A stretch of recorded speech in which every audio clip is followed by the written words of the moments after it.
This is not a toothpaste. It's a revolution for your teeth. Remineralize, strengthen teeth, all natural ingredients, essential oils, minerals, salts, Alpha Vedic Dental Solutions System. That's alphavedic.com/civilization.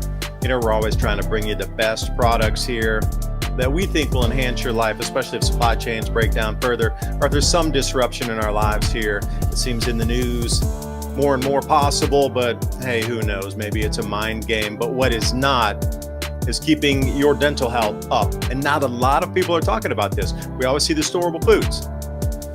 But what about dental care during these same emergency situations? Will your toothpaste eventually run out? Well, if it does, then what? So like I say, this whole micro gut biome is driven by your oral cavity first. So take a look at what they have, alphavedic.com/civilization. Every purchase you make helps keep our live radio show and podcast on air, bringing you more information just like this. alphavedic.com/civilization. That link is in the show notes below. And as always, I appreciate your valuable time and joining us in this ever and most important conversation as we move forward in our world.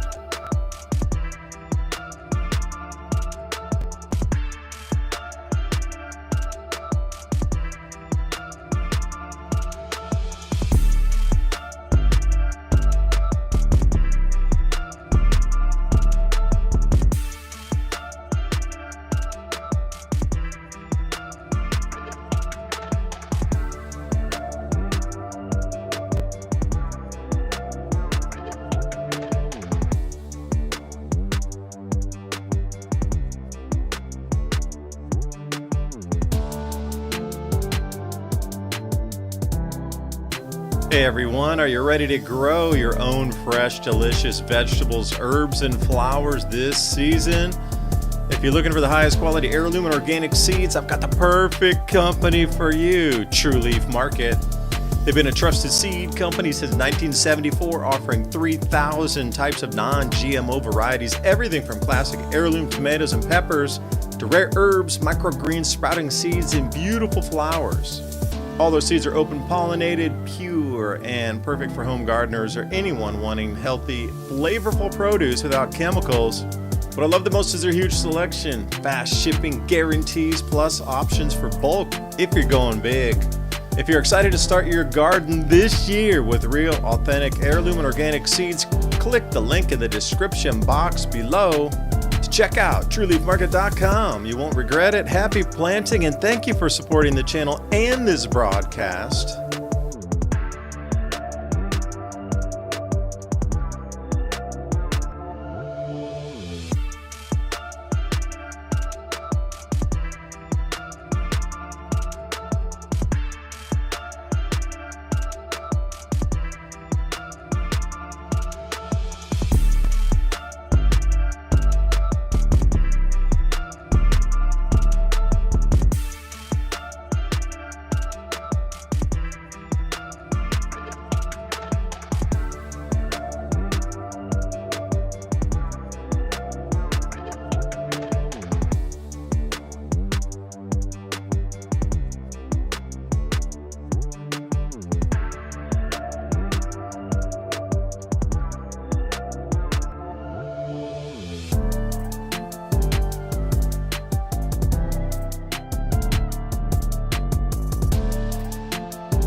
Please remember to sign up for our show notes. With Civilization Cycle podcast, you can learn what to expect as society resets. Agriculture, economy, tech, and history all have mappable cycles, and these cycles affect every aspect of our lives. We can navigate the chaos and thrive together with up-to-date news and information. Also, if you like the content we have here on Civilization Cycle, think about fueling the discussions and the show by buying us a coffee at buymeacoffee.com/Civilization Cycle. And thank you for all the support.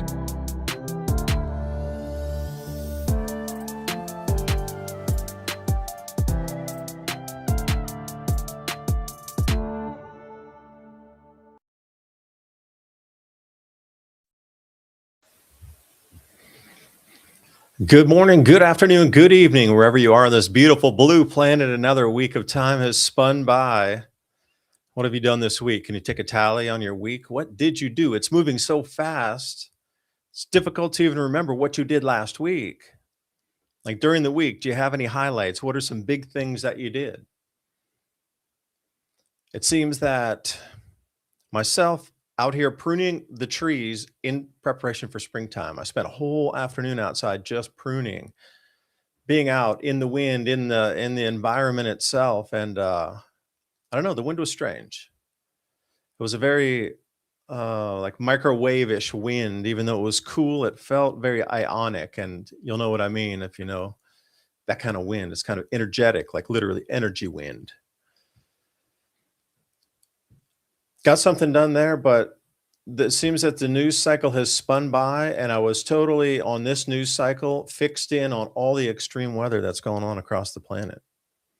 Now, there's some rumors here about the Mississippi River completely drying out, so we'll go to the river gauges here in a little bit. I forgot what I was going to say. Welcome, everybody.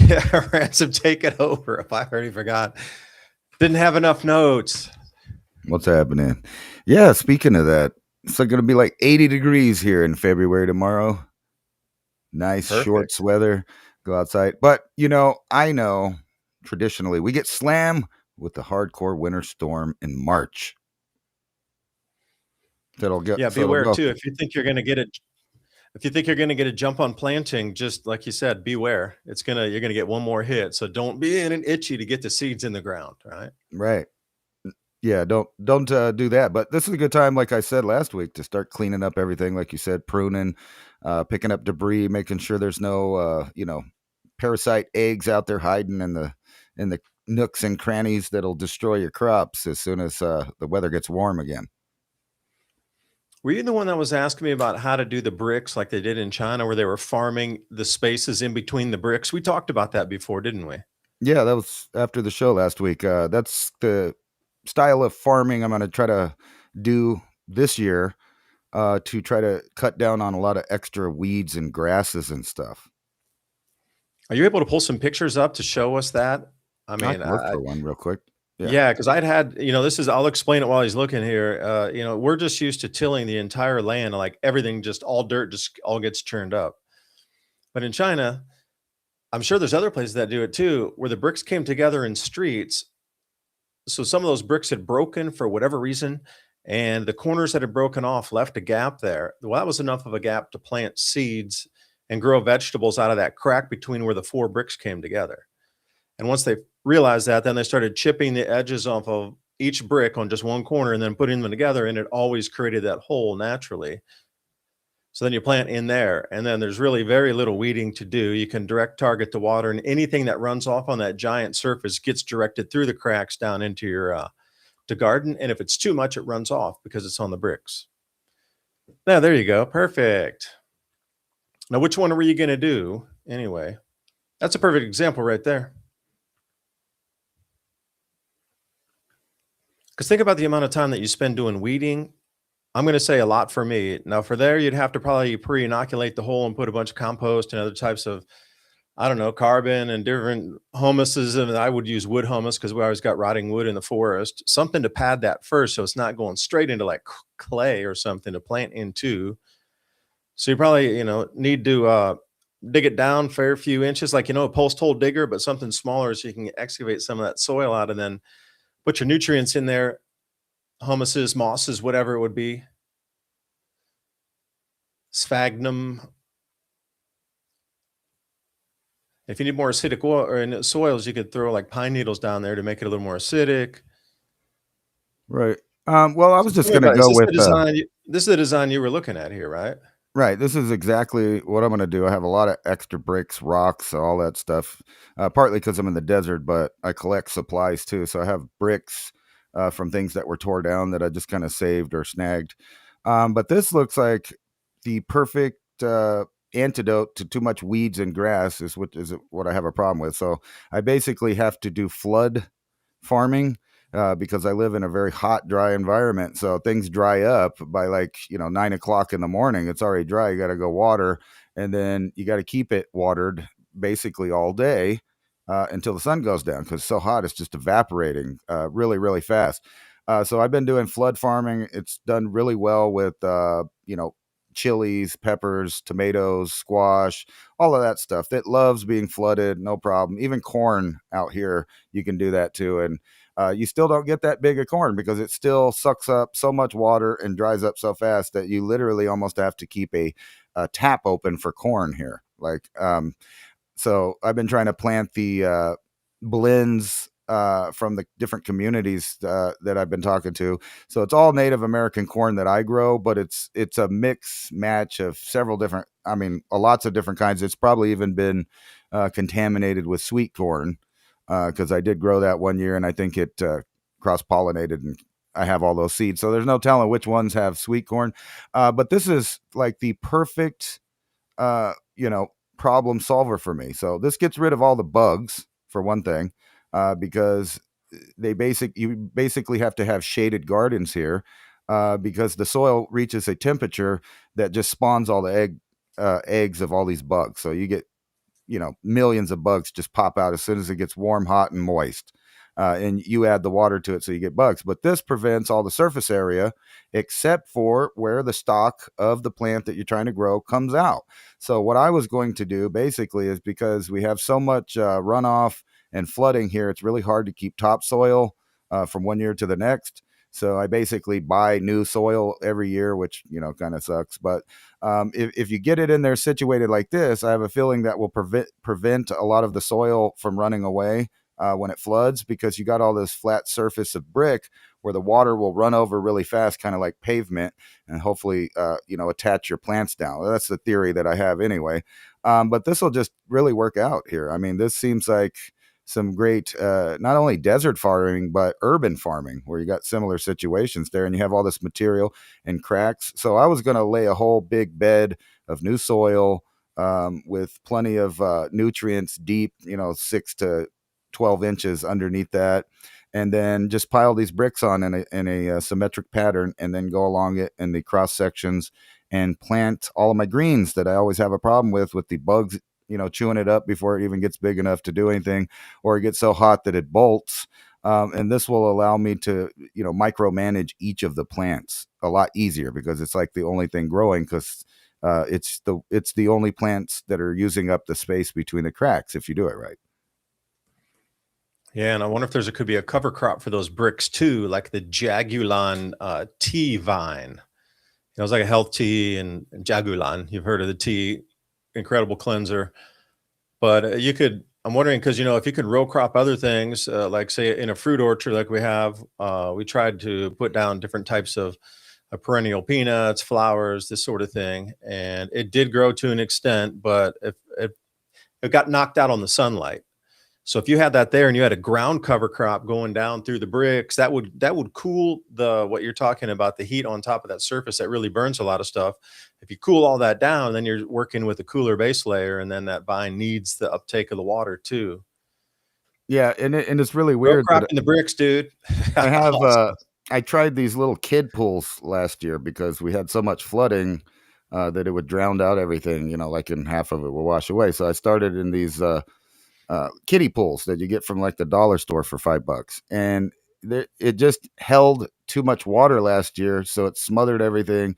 And if you put it in the sun, it would completely bake out and everything would die. So it didn't like the shade, it didn't like the sun. But ironically, since we've had somewhat of a mild, most of the days this winter so far have been mild, except for a couple of extreme examples when it got really cold. But besides that, all of the excess lettuce, cilantro, all that kind of stuff that grows okay in the winter just popped up, and I got all kinds of food out there that I didn't even plan on having, which kind of made up, it's starting to get big now, which is really cool. It's funny because I have a feeling we're going to get some really extreme weather come through again.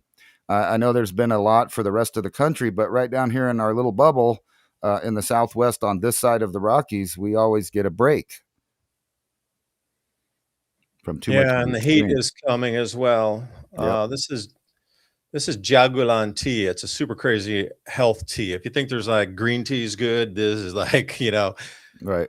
look at the research yourself. But this is a ground cover crop, or you can grow it on trellises. You can grow it anyway. It's a very versatile thing. And I learned about this when I was traveling in Asia. It's the only reason I knew this plant right here. It grows on the ground a lot. If it can't find anything to climb up, it will grow. Like if you just have a grass lawn, you have like, what was that, the blob that covers everything. Not as bad as kudzu, but this stuff will grow all over everything. Did you see that thing on the internet with the extra moisture causing the sheep to grow grass in their coats?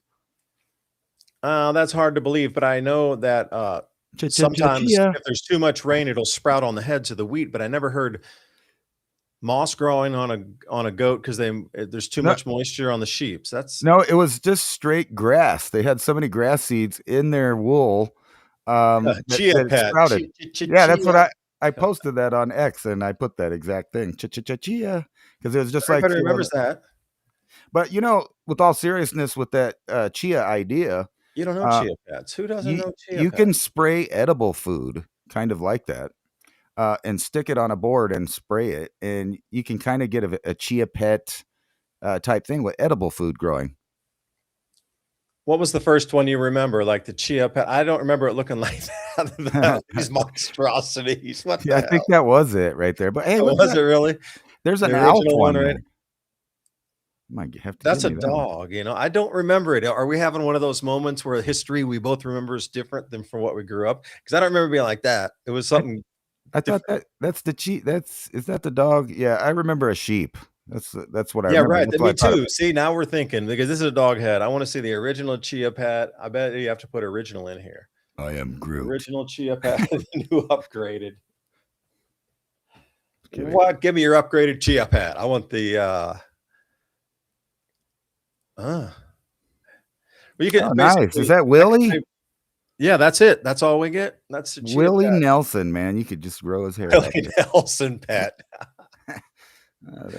Here you go. Okay, so this is what it's supposed to be when you're growing this thing out. You put the whatever kind of legume sprouts that you're thinking about here on there.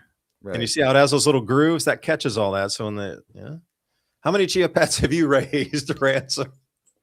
I remember getting probably 3 when I was probably 11 or 12. I remember doing that and thinking that was really cool, and then I forgot about it and it died. Oh, poor pet. It died. Chide. No, now it's in India. It's tea. Right. If you dried that out, that would have been like a dried tea. You could have had tea. Chai. No, but this is a idea that I actually see a lot. You see those commercials for the spray grass, and they show you how good it sticks and all of that. Yeah. Why can't they convert that technology over to an edible something that grows? Either for livestock or for humans. I mean, think about it. There's the Wolfman. Damn, even Mr. T had a chia pet. Yeah, what was that? Bob Ross, dude. And there's a happy little river over here. Yeah, Alf. Here's the original chia pet. There it is. That's the one I had right there. Yeah, bring it up. See, that's crazy. It took me, you had to go down how many pictures to see the original chia pet? Yeah, see, I was 11 years old right there, 1988. Now, see, as a researcher, and I would consider ourselves looking for research during these stories here. Now, just to go on the net and actually look for this information, like what did the original chia pet look like? That should have been the first thing, top left, first result, because I put original chia pet. That thing should have been smart enough to say, all right, this is the one that first started back in the 1980s. That picture up here. You got to go down 5, 6, 7 lines to find the original one. See, something's totally broken in the search engines. Well, there's sales algorithms tied up with the AI search. That's why. I never said I wanted to buy a chia pet. So how did they put it in the search, man? Check your phone a little while. It'll be advertising on there because you talked about it. I'm telling you, that happens. And it's not a conspiracy theory. The companies admitted to doing it. Google, all of them. They've been doing it. They listen to you. They find out key phrases in there, like dog food, or cat food, or maybe in this case, chia pet. And then they make sure that runs through either your television, phone, or tablet's algorithm to make sure you get pop-up ads or ads in the things that you watch that are related to your own personal wants and needs. Isn't that wonderful? Well, I propose a test for everybody here, please. Pop quiz. Here we go. Everybody that's listening tonight, please say something about chia pet be a great gift. I want to see a chia pet. And then next week, please report back to us. in the Yeah, chat here that's in great. That's a great the idea. adapt. Yeah, over a what chat would you use? Rumble. Yeah, Rumble or YouTube, either one. Yeah, I mean, YouTube at the Civilization Cycle channel that's running. we get the Leave a feed leave a in comment in here. either like YouTube or whatnot, or there in Rumble, and see if we all started to say Chia Pet tonight, and then how many would report back that yeah, I had Chia Pet ads the following week. We could see the total number of people. And even if you didn't get a Chia Pet ad, write in and go, I didn't get a Chia Pet ad, and versus the ones who did and go +1 or something, and then we can add it up. This is funny too, is, somebody Our own said experiment. there's a Chia Cosby in there, but you gotta be careful with that one. If you go up and sniff it too close, you might pass out. Was that? I thought that was Chia Pet for that, my friend. Yeah, the Chia Pet, Chia. And yeah, Oh, wow. that sticky grass, I don't know, that stuff they spray on. See, there's a hedgehog one too. That's terrible. Come on. Yeah. I'm gonna stop sharing because I can't look at the Chia Pets any longer. You're driving my brain crazy. Anyway, yeah, this week was a big week. It was quite interesting. I mean, there's like a total media blackout basically from Mexico for several days. I've been going through that like a needle in the haystack, and what's horrible is it's very hard to find and verify video that came from now. They regurgitate old footage of things happening, and then they say that it's happening now. Some of people are out there creating fake AIs, and of course, you're not going to get the straight answer from either government about what's happening. But from my sources deep within Mexico, um, there's soon to be a civil war. I mean, it's headed that way, and there's really no way around it. So the government's going to have to choose to take care of its problem, or world powers are going to say that they have the excuse to solve it for them. And even though that we all know that there's been lots of different parties tied up in the creation of our scenario now, it's all manufactured. It's like they know that the public has a very short memory, so you'll forget things really fast and furiously, and not understand what's going on in the world. I don't want to get too woohoo, but Oh, I wait, did could I this. say something real quick about Yeah, that? go That's for not it. an individual event. That is stretching back. Everything is intertwined that's coming forward from even back when the Prussians were around. This is not like a single event that's occurring in time right now. That is Right. intertwined from the entities that started that 150, 100, 200 years ago and still moving forward, just changing hands, Yeah. changing the way that their standard operations are moving, or it's the status quo. Right. It just moves through time. So the same things you're thinking are events happening, perhaps they were planned decades back, further even. Oh You yeah. got to think, what if they had 100 or 200 a 100-year plan? And this is actually part of that 100-year plan that everybody's taken the reins to make it come to fruition within that time frame of 100 years. Then they have another 100-year plan after that. Well, it's not like it's a conspiracy theory. I mean, No, it's not. It's just you it's can go just look at the conspirators. They're there. The World Economic Forum, Davos, Trilateral Commission. How far do you want to go back? Which organization do you want to look at? 1400s, probably Venetian money. Yeah. 1400s Venetian money. Then you got, we're in the project for a new American century right now. I mean, if you just go back and read those 90s think tank stuff, early 2000, probably up to about 2003, you'll see the whole plan unfold. But like you said, they're just continuations of previous plans planned by the planners. Yeah. You know what I mean? You can go back, and like I said, there's one. They got the NDAA, and then you look at those each year, and then they all have little projects that they're referring to, and then you go look at those projects, and they're quite older. You got Night Train 84 and Rex 84 and Garden Plot, and then it just keeps on going. Those projects morph into other projects. They hope you forget about it, because then you might see patterns on the nightly news. Well, only the patterns you're supposed to recognize as patterns. Because those of you who see patterns with all these disconnected dots that create a wider tapestry, you're considered a conspiracy theorist. Versus laid out on a perfect plate that's all you can consume, this steak and this mashed potato, that is it.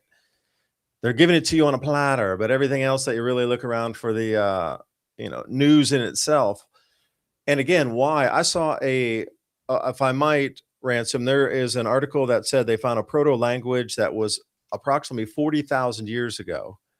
Give me a second. And I got it. wait, well, hold on a second. And then we talked about the pyramids, where they wanted us to redate the pyramids to some like 18,000 years prior, and that was just a little while. That was a month or so ago as well. Now they're Right. saying we got a proto language at 40,000 years. So what is this? And then everywhere we're looking across, they're talking about rewriting history.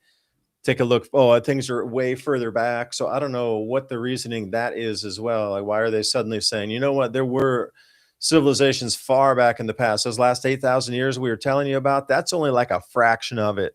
We got the other times 4 of that going back, or times 5, 40,000 years. Yeah, we found it, or they something to recreate it. Like, we've been here, there's been civilizations marching through time like that, set back by cataclysms.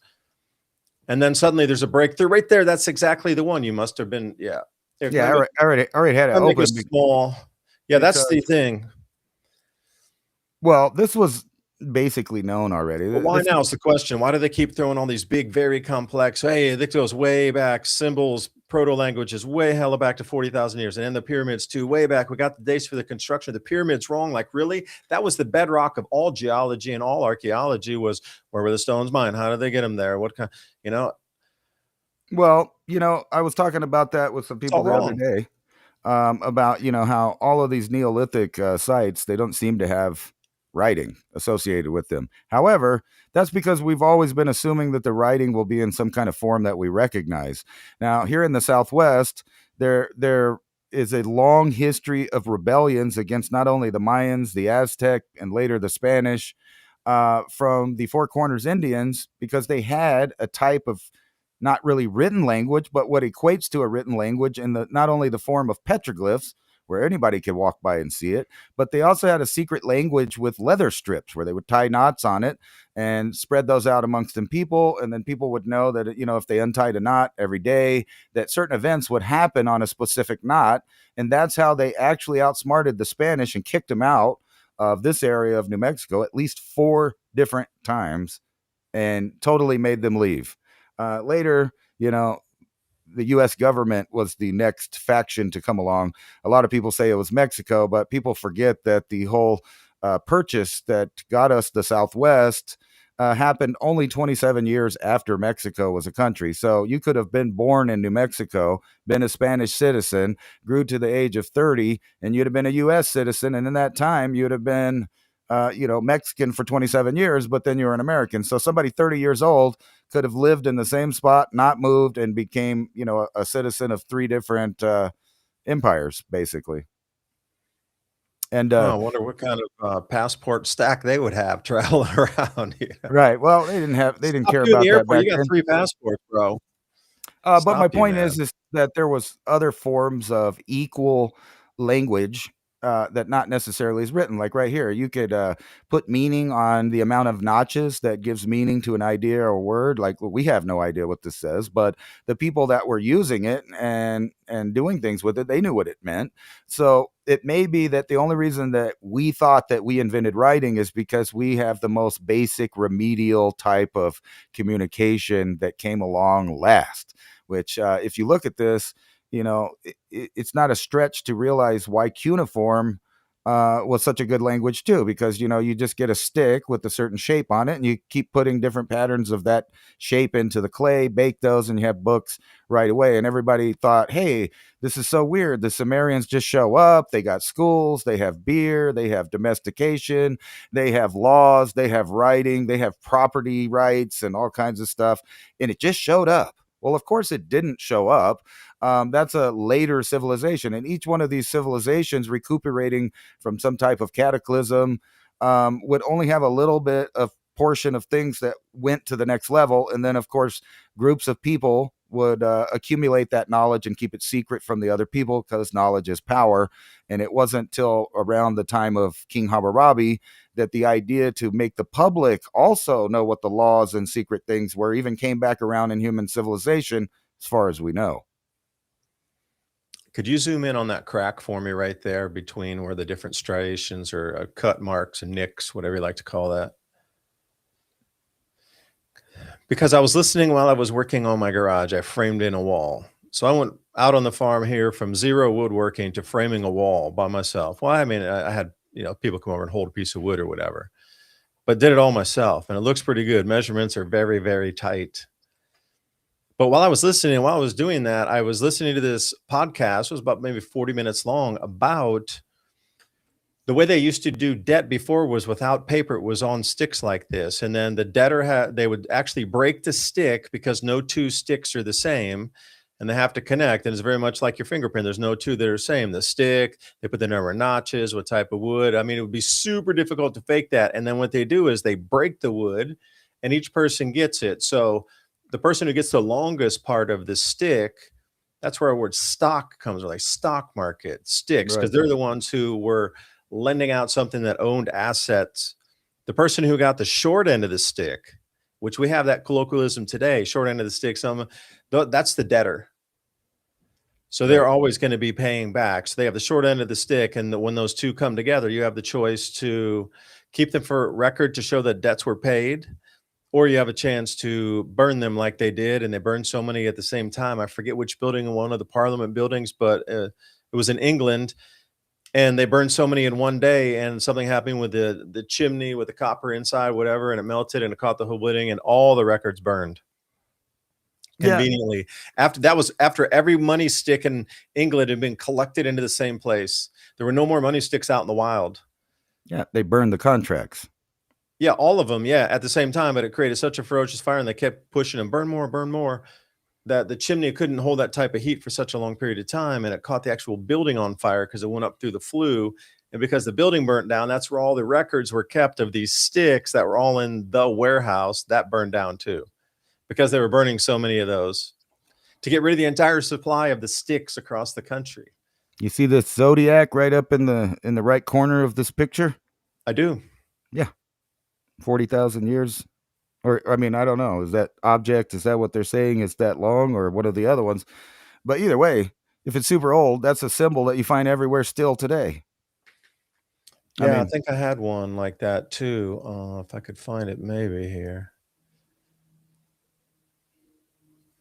I've been doing a lot of research these last few days, just trying to figure out where this reality on this plane right here in this microverse that we're in, and where is it moving to next? Wrong button. And I can't find it exactly, but I mean, maybe I will in a minute here. So. I could show you 1,001 petroglyphs just like that, plus the zodiac. It's the asterisk. I was talking about this actually before, about the whole space. This is that symbol right there. This is the symbol. One of the oldest symbols that I've ever discovered in things is this zodiacal circle with the cross in it. Sometimes it has more lines that makes it an asterisk. But it seems like these, geometric shapes are unfolding knowledge of sacred geometry because of equal proportions. When people figure that out, they started building things and doing all this stuff. But it's way more complicated than that, and it obviously stretches back. And it's funny to me that people are saying, "Hey, oh wow, there was language this long ago, and maybe people were here a long time in the Americas before they were." And then I'm sending these articles because even people that are educated are slow to the uptick of new revelations in anthropology and other discoveries. Just like I know that the first cart ever discovered now are people using a cart, which was basically just a big log that they tied a bunch of their stuff on and dragged it, is found right out here at White Sands, dated probably about 23 to 25,000 years ago. That's 10,000 years older than they were, estimating that people came through this ice-free, corridor from the Bering Strait. And then in South America, you got 30,000-year-old sloth bones with carvings on it. So we know people were here that far back. And to try to tell someone that they didn't have any kind of real language or written language or something equivalent to that to circumnavigate the entire planet in prehistory is absurd. Yeah, it absolutely is. And that's one whole great year around. So they would have experienced multiple cataclysms around that cycle. These come at intervals anyway. And let me share this one with you because you triggered me on a thought. I wanted to talk about this anyway tonight. And this is the way the calendar has been structured. So they say, going back to the months, the Gregorian calendar, like the one you hang on your wall every day and schedule everything by, the months are incredibly chaotic. Children have to learn rhymes to remember. 31 days, 28 days, 29. February shrinks and grows. And then there's some 30-day months and 31-day months. It was never like that. Right. That was the whole thing here. Before, the previous calendar was exactly like this. 13 months of 28 days each. And that goes into 364 days, 52 weeks.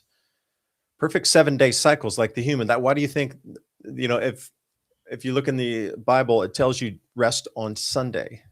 Right. So think about the 7-day cycles and how human domain and human perception and vibration works in that cycle. But if you can keep the very base of everything, just the calendar days off, that kicks off everything that humanity was in tune with. And this is the thing, that when it come into 29-day, not leap time, but daylight savings time, then it throws your whole body off again, because you got a different time within the offset calendar that's already upsetting the natural rhythm and balance of the human body on 28 days. Imagine if every day 28/7, every Friday, Saturday, every Sunday, you're going back every Monday to that throws everything off, because it's not a consistent rhythm. It's like, it's jarring. Right. And then inside that, you throw the daylight savings time up and down in an hour, and all these people having crazy things happen every time we switch 1 hour, just one. But that throws that off discombobulated. And it's very important, I think. I mean, could you live on this calendar without having to adhere to the other one? And every calendar that you exist on, you change to 28 days. And you make your own calendars around your place. And when you book in on something or you have a date, an appointment, it's on that calendar with 28 days. You'd have to do some conversion of it, but it'd be really interesting to try to live off of that calendar system back to the old way, but just know how it integrates with the modern calendar, just so you could do appointments only, and that's it. Well, is that too much to ask of the pre-Roman Britain, Lakota, Egyptians? I don't know. No, that's what I was going to say. Most of all of the ancient world was on a 28-day calendar because they followed the cycles of the moon. Mm-hmm. Synodic lunar cycle. Yeah, every 28 days you get a full moon. I mean, so if you paid attention to that cycle and didn't even pay attention to the dates, you'd be set exactly with nature every month, forever. But not only that, it's also the female cycle as well that gives us fertility, and new children and things are set on this same natural cycle. And actually, a lot of people argue, because experiments have been done, whenever you take someone out of their circadian rhythm and don't give them any input, there's been people that done in caves, they've done space experiments, seclusion experiments, different ones. But no matter what, we always go back to a 26-hour circadian rhythm, which doesn't appear on Earth for some reason, but it does appear on Mars. That's the day cycle on Mars, is 26 hours. And it's pretty, bizarre that's the case. So there's a lot of stuff that doesn't make sense. But speaking of that, wait, Ransom, could I throw that to you there? Did you see the highlighted in blue? We have months named after Roman emperors: July for Julius Caesar, August for Augustus. Yes. That just makes no sense. You're just like stealing months and just throwing names to, what do we call Davidicus or something? Well, you got David. Where's the month David? Oh, June, July, David. We still have clues though to the old calendar. I mean, you still have the months that are named after the numbers. You have December, which should be 10 but is 12.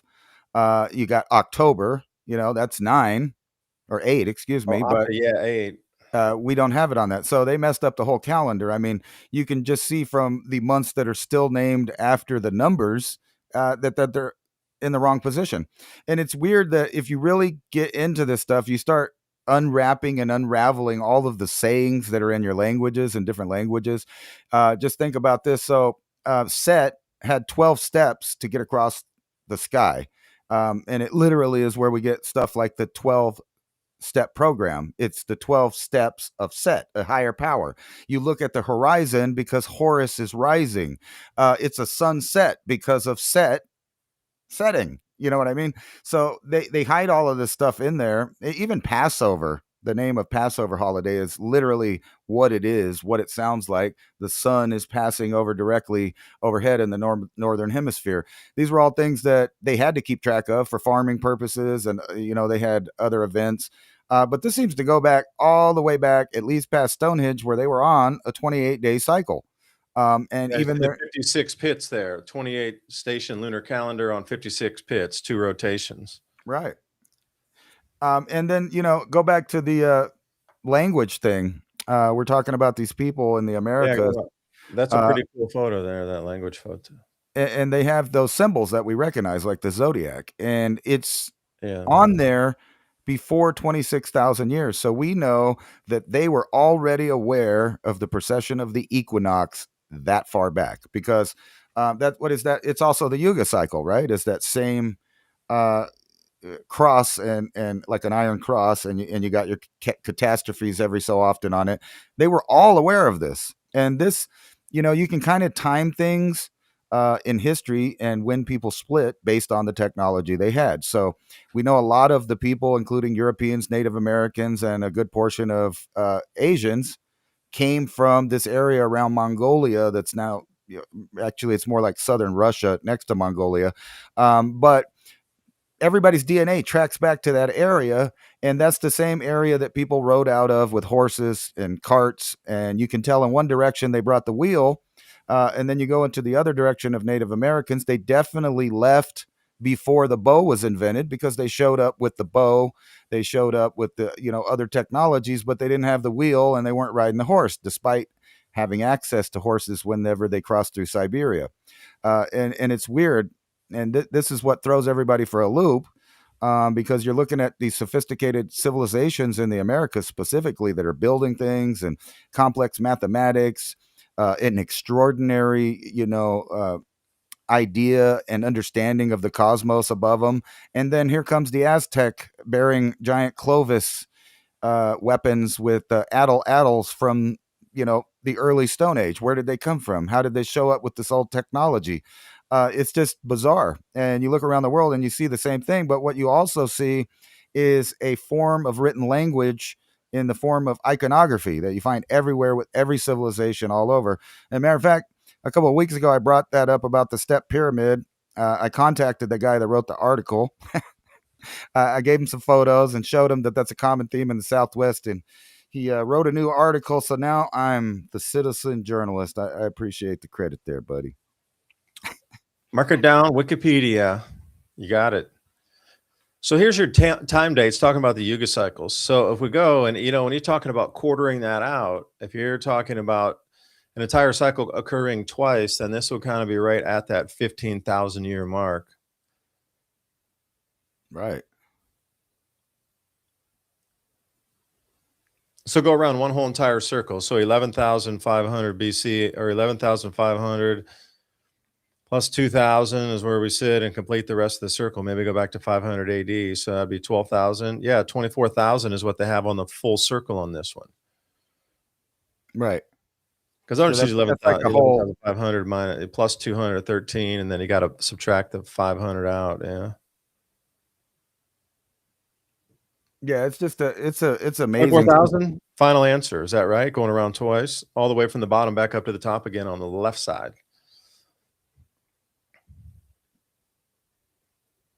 Yeah, I guess so. Yeah. Almost 12,000 on that. Yeah, right. So that's nearly a cycle. So you're looking at it from the, so they're following around on the same thing. On that Yuga cycle is the Great Year cycle, but it seems a little bit different, but a little more defined. I can't explain exactly, but I just have seen this in different drawings as well. And I've been to India a couple of times. I understood what this whole, that's why I keep talking about the rising frequency and vibration. We were in the Kali Yuga, which is the darkest, densest iron age that was possible. It's like the lowest vibration a human can take is the lowest it could have possibly ever go. But at that point, you, I guess, like can't exist in the frequency field if you go any lower. That's the Kali Yuga. It's the darkest, densest steel, like heaviness. But we're coming out of that. Sarah says present. Now we're going into the Dwapara Yuga, rising. So every single day is getting a little more. This is why magnetic field changes, I think, has something to do with it. a lot more different galactic cosmic rays coming. It's like an energetic thing as we're coming up around the backside. Like this system holding everything in place right now that has been here for 80, 100, 150 years. That whole thing, that's dissolving in front of us because it just can't hold state in the new rising energy. It's that Kali, it's the dark, heavy, black soup, tar energy, and we're moving faster, and it can't really chase us like the great white shark coming to try to grab your leg as we're ascending out of this soup that we've been in. That's why people are seeing that as something different. They sense something's different. They just know there's a change here. Right. That's it right there in a nutshell, energetically. And the cosmic rays and the weakening magnetic field all drive into this. This weakening magnetic field is not something that happens every Thursday. It's like 40,000 years ago, these things are occurring. Well, I should say every 12,000 years. 36,000 for the Longchamp excursion. Was that right? Yeah. And then, Was that 42? that's 42,000. But I was going to say, there's that language right after this event that would have been catastrophic anywhere you lived on the planet. You would have known that things changed at that time. Mm-hmm. Now, the Satya Yuga, that's just where humanity is supposed to be able, I wouldn't say manifest instantly, but at that point, you're so connected energetically through the frequency of your minds that there's a civilization that works in total harmony where like we couldn't even understand it. It's so different than today. It is literally a 180-degree polar opposite of what we have where it's really even hard to envision or put it in words. Like there's supposed to be telepathy at this time, and there's more. I shouldn't say, like I say, you snap like a magician, instant manifestation, but the possibilities to create things and make them manifest is exponentially faster than we can possibly do it today. And that is the highest vibration that a human can attain. Like if you go beyond that, you actually lose your physical body where you'll get off into the dimensional realms. That's as high as you can vibrate as a human, using every known trick of every yogi to like enlighten yourself up. And that's probably like a low baseline for them. And then we come back down to what we just experienced through the Roman era, especially through the whole British, Spanish thing in the 1400s. That was nasty. And that's the dark depths of the Kali Yuga, was that whole destruction of Central and South America. Conquistadors, it was that time. That is the bottom of the Kali Yuga. And you can maybe even go back earlier a little bit when it was coming out of the Dwapara, and it was like lessening energy. It's like suddenly the church was able to grab hold, and you start to see some of these big institutions that were able to get power as humanity was depowering and decreasing in energetic electrical output. And now we're coming back up again, and they can't hold state. So I think this only happens, this kind of darkness that we've been experiencing for the last, couple of 100 years, 1,000, let's say. What we know is like this whole behemoth that works behind the scenes for the last 200 years. That's in there. Add a couple 300 more years and you're down in the very depths of that. And that's what I'm talking about. Just the brutalism and barbarism that occurred in the name of God. And it's just like sickening to think that they would use the creator to go facilitate that under sort of pretext bullshit something. Right. That could only occur in the Iron Age. It couldn't occur in the Bronze, in the Dwapara, or Tatra, or the Satya Yugas. No, it can't. It's only one time that this darkness can grab onto humanity around the entire circle. The entire circle, only one time for these, 1,000+ years. Tell me that we're rising out of it. Well, I think it's ironic that, with not that much intellect, you could figure out that all of these people were on the same trip. You have the Knights Templars and their Iron Cross, and I can't find it, but someone has created a Yuga cycle that has the Iron Cross in the middle, and you can kind of see it with this Carlson's. Randall Carlson did that one. It's this something cross, yeah. And it's the same as some of the medicine wheels here. But when you go back to that, let me see. Here it is, right here. This is petroglyph. It has the Iron Cross. That's the Yuga cycle right there. And here is basically the zodiac that we were talking about. Here it is again on another rock in a different style. You got it right here and right here. even at an angle. But this is that exact symbol that they're saying is 40,000 years old on that thing there. It's the same symbol. We can find it again. Anyway, yeah. So Yeah, it that shows is. that No, I they're was looking for the Galactic Cross. Like Randall Carlson has this one where they calls it the crossing of the Galactic Cross, and it's very much it's that same symbol, but with rotations in it to show you where when the Earth and our solar system pass through certain points that it triggers something. I'm going to say more cosmic rays and a depleting magnetic field that drives everything else, and it gets to some type of upheaval point where there could be electrical discharge and that sort of thing, and that's where it goes. And it only happens occasionally at these crossing points, and you really wonder, is that some sort of like realignment with the galactic core, and suddenly the north-south orientation really locks in super tight and it disrupts everything that was loose and it snaps shut, something like this. well. Here's the After the it gets floaty for those several thousand years, and then it snaps shut again, and that snap is we're not used to Here, that. let me show you this. And this tells you, like, from prehistory, what I was just showing you. It's all the same symbol there up until they started putting on petroglyphs. It's in artwork all over the world. You find that cross, the zodiac, whatever you want to call it, asterisk.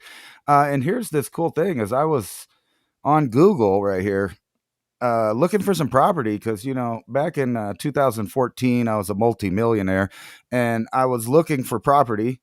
And this place caught my eye right here. It's called the Fox Ranch, if you get it. But check this out. So Google has this cool thing where you can go back and look at old satellite photos. So there's this house right here that's 2014, and then the next year they build this cool zodiac outside right here, and it's that esoteric cross and everything, and he's got it out there. The guy that owned the Fox Ranch at the time there, but it's weird because here in 2019, here it is completed, and they've got it all cleaned up and stuff on this property, really remote out in the middle of nowhere. But this guy got arrested. You might have heard about it on the news, but anyway, Einstein. yeah, Einstein. That's right. See, these elite are all into these symbols too. But check this out. After he got arrested, somebody felt the need to do a lot of construction and just tear up that whole thing there. It's totally gone. And then you can That's really yeah, it gets strange. a little weird. I mean, No, that is weird. No, you're telling me that. well, it's cool because Google lets you slide through these satellites. Yeah, I know. They let you go back Boom. in time view. And then, Yeah.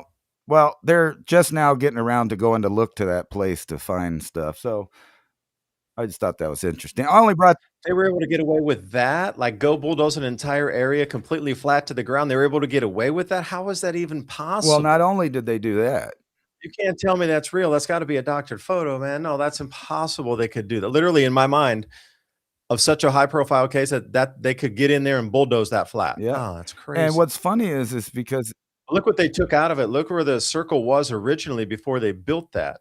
Yeah, okay, so look at the depression. Now take it back before that was built, back when it was trees. Go backward in time. Yeah, look at there was some sort of depression right there anyway already. yeah, and what's cool is somebody got in a real hurry right here. Let me get it on there. That's where they dug that and put that in there was where that So deposit back in was, yeah. 2016, this Gold mining, because that whole deposit could have been cleaned out for gold. Because look, it you looks see like all these some sort of boulders? rut of, See all these boulders that came out. If you know about digging out here, you got to dig to get these boulders out. So um, they didn't have it here. There's no boulders. Then they have this, and you can tell but that black sand at the bottom there looks you can telling. tell that this was green and really nice, and they did some construction at least before 2016, and it got all cleaned up, and it looked like this. No boulders, but not only that, there's a road that they added a bunch of roads that didn't exist on those older maps either. And if you really want to realize how remote this really is, Yeah, where'd the roads go to? Oh, hey, can you zoom in on that mountain range right there, where one of those roads led right to that mountain yeah, range? this Yeah, and then you got to go through a pass. It's very similar to where I live. I'm in a valley where you have to go through a pass like that to get out yeah. of So here. this is a step down in elevation too here. And this is Mhm. really private stuff where they lived. But yeah, for some reason, after he got arrested, they sold. Can you follow the road out? Can you follow the road to the mountain range, please? I just want to see where the road goes and like Which part of the mountain it touches It into? goes all the way out here. Yeah, it's going another a couple washes Yeah. right there. Damn, I wonder what kinda, like, you could One of them goes out here to a private airfield. do some sort of panning. You got any gold out there? Uh, Just asking for a friend. Just asking I for a heard some friend. people had some gold teeth out there. Gold teeth. But yeah, it is strange that the guy got arrested. They sold the property. Then this happened. It doesn't look like this anymore. There's now buildings there.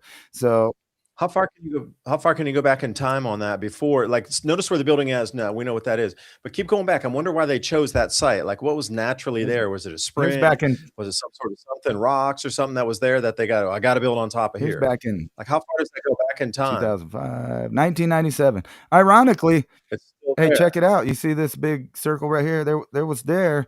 Guess what happened back in 1997? Tell He me. got arrested the first time. No, you're kidding. How are these people able to even be around in public, man? Like, the letter of the law that we think, they would have been tossed away under the damn jail, you Well, know? you know what else happened besides this construction out here at the Fox Ranch? You know how the English used to chase foxes?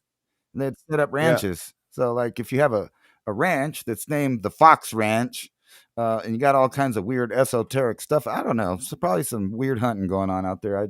That's just my guess, you know. But yeah, Yeah, can you keep going back in time again? I no. would really would like to see Once you the get natural to stuff. 85, it's not. There's not enough resolution to actually see what's there.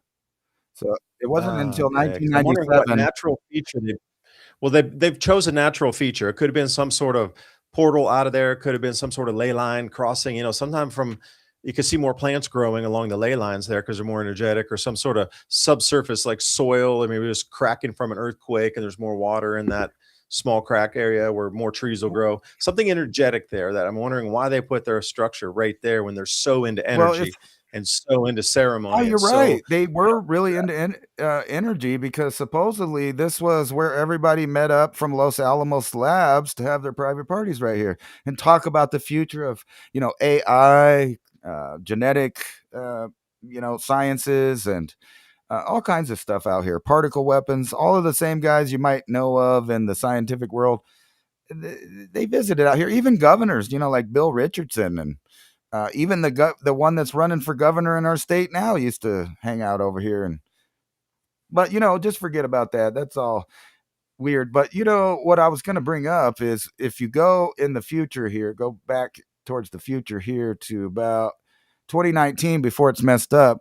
A certain somebody starts having problems. So two things happen.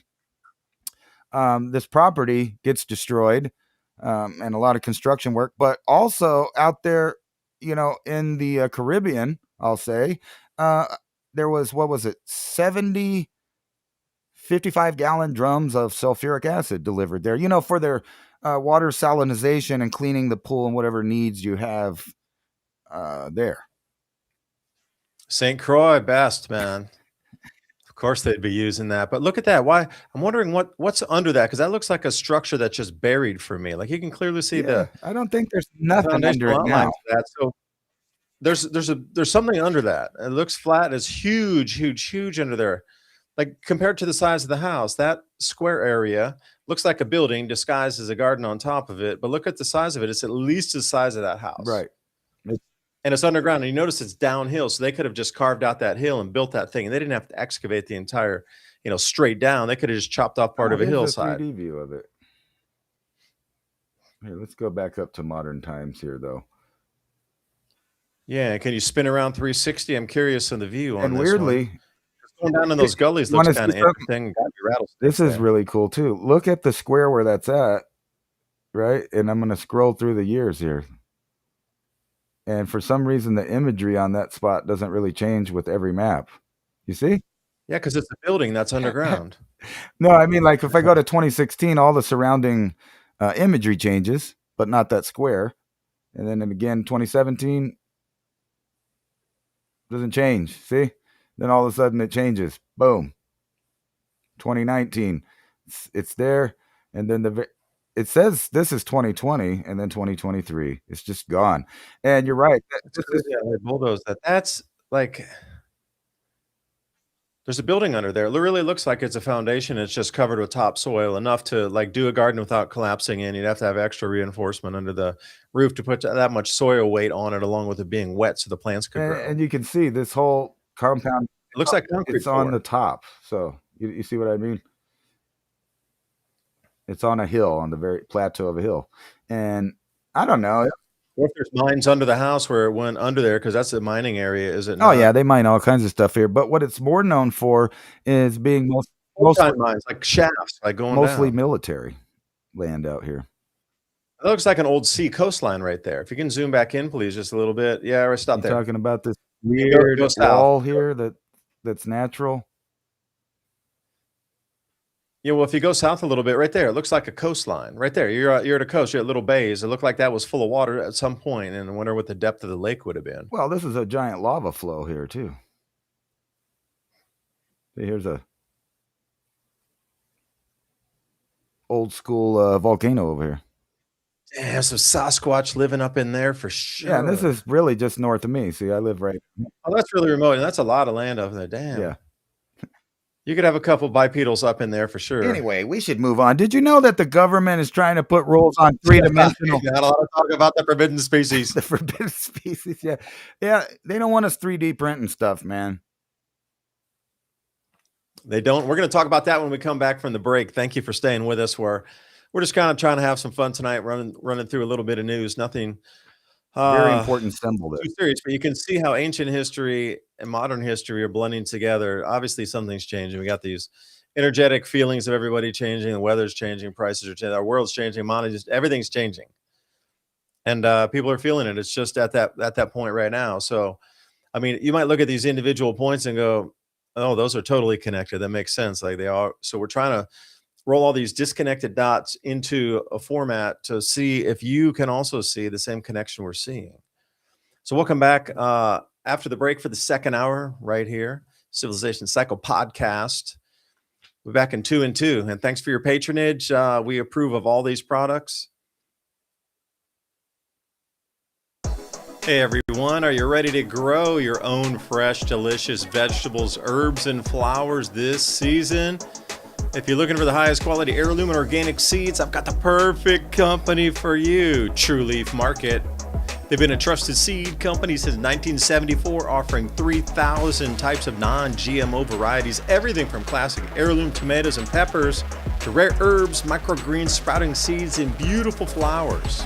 All their seeds are open pollinated, pure, and perfect for home gardeners or anyone wanting healthy, flavorful produce without chemicals. What I love the most is their huge selection, fast shipping guarantees, plus options for bulk if you're going big. If you're excited to start your garden this year with real, authentic heirloom and organic seeds, click the link in the description box below to check out TrueLeafMarket.com. You won't regret it. Happy planting, and thank you for supporting the channel and this broadcast. Product you love, the 72-hour emergency food kit from My Patriot Supply. Not only emergency food, but camping food, and you can prepare that through the week as well. 20 delicious just add water meals. Think about creamy mac and cheese, hearty chili, sweet oatmeal. 2,000 calories a day. You need the calories. You're going to need to think and move. And the mashed potatoes, easier to make than oats, and you can add your own flavors. Goes with anything. For less than a couple of takeout meals at a fast food restaurant, get real peace of mind. And a real question to ask, how long could your family eat without leaving home? My Patriot Supply, click on that link in the description box below. It helps the channel. Truth is hard to say and hard to hear. Most people choose silence. We choose to speak. Your support of our sponsor keeps the Civilization Cycle podcast on air and giving us the courage to keep digging. That link's in the description box below. This is not a toothpaste. It's a revolution for your teeth. Remineralize, strengthen teeth, all natural ingredients, essential oils, minerals, salts. Alpha Vedic Dental Solutions System. That's alphavedic.com/civilization. You know, we're always trying to bring you the best products here that we think will enhance your life, especially if supply chains break down further or if there's some disruption in our lives here. It seems in the news. more and more possible, but hey, who knows? Maybe it's a mind game. But what is not is keeping your dental health up. And not a lot of people are talking about this. We always see the storable foods. But what about dental care during these same emergency situations? Will your toothpaste eventually run out? Well, if it does, then what? So like I say, this whole micro gut biome is driven by your oral cavity first. So take a look at what they have, alphavedic.com/civilization. Every purchase you make helps keep our live radio show and podcast on air, bringing you more information just like this. alphavedic.com/civilization. That link is in the show notes below. And as always, I appreciate your valuable time and joining us in this ever and most important conversation as we move forward in our world. Please remember to sign up for our show notes. With Civilization Cycle podcast, you can learn what to expect as society resets. Agriculture, economy, tech, and history all have mappable cycles, and these cycles affect every aspect of our lives. We can navigate the chaos and thrive together with up-to-date news and information. Also, if you like the content we have here on Civilization Cycle, think about fueling the discussions and the show by buying us a coffee at buymeacoffee.com/Civilization Cycle. And thank you for all the support. And welcome back for the second hour of the Civilization Cycle podcast. First hour, trying to connect some dots into what we see moving through. This week has kind of been a blank out. It's almost like there was no news, but there was news. And my whole news feed was focused on all of the insane wind and hail going on in the southern hemisphere as they're going into winter. Up here in the northern hemisphere, record snowfalls. Japan, 200-year snowfall is 240 years gone. Russia, 200-year snow record is actually 203 years smashed. France smashing all the records. They got 9 foot in a single storm. Then we have these blizzards here that hadn't been seen. It was snow depths breaking all the records in the Northeast.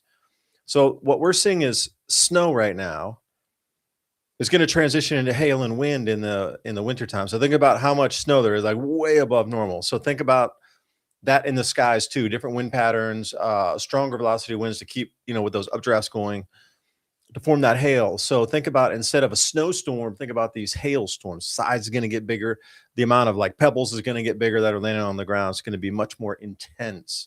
So if they're getting a bunch of hailstorms and tornadoes going into winter in the southern hemisphere, they're supposed to have that in the spring like we do, not in the winter, or in the fall and heading into winter, just like we're not supposed to either. You get a thunderstorm in the middle of winter, you're like, oh, that's a bit strange. In the fall, imagine getting like roaring thunderstorms coming through in like October. Now, April, May is much more the time.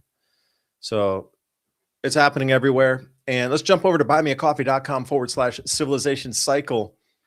Someone bought 3 espressos. Thank you very much. And says, thank you for the conversation. BB. Well, we're trying to put everything together here. Thanks for how you do, Ransom and David. David Campbell, thank you. 5 double espressos. Oh, I'll be shaking into the night. I do need to get some more work done after this. Another 3 double espresso. Thank you, BB. Fruit tree pruning and dormant oil application wearing short sleeves this week. Zone 6. Weather is changing. Agreed. Down here in East Tennessee, it's supposed to be 70 degrees and sunny for the next 4 days. So that's why I pruned the day before. It was supposed to rain today. Get a little extra moisture into those branch tips, and then it's going to dry out for 4 days. And most of them were still dormant. The only ones that had any sort of like leaf poke through were the plum trees. Everything else was still dormant, including the grapevines, the pear trees, apple trees, persimmon trees, elderberry bushes, the mulberry, all still dormant, and the peaches dormant. The only one that fired off was the plums this early, and I'm super like, oh, they have so many blooms on them, but it's going to freeze again. So talking about that. Ransom, welcome back. And thank everybody who's supporting us at buymeacoffee.com. And please remember, the show notes, absolutely free. And check it out. We try to put a image of the week. The image I included in this week's was the corn to wheat, or no, it was the wheat to gold ratio. Like how many bushels of wheat could you get for a single ounce of gold? And it went back to 1790, this chart. And back in the day, it would be, say 10 or 20 bushels of wheat for an ounce of gold. And then through the wars, it got down to like 8-1, but at other times it had been 50, 70. So the average is somewhere around 200 right now. After the green revolutions of the 1960s, we sit at 1,300 right now. It is so far off the norm. And that's the chart that I'd put up, like, whoa, this is incredible. It's so far out of the norms that people are getting used to these prices. If those were to correct in any way, shape, or form, or the gold and the wheat price come back to parity at around, I'll be generous and say 300, it's got to subtract down to 3x. Meaning your food price is going up 3x as the gold price kind of stabilizes again over that.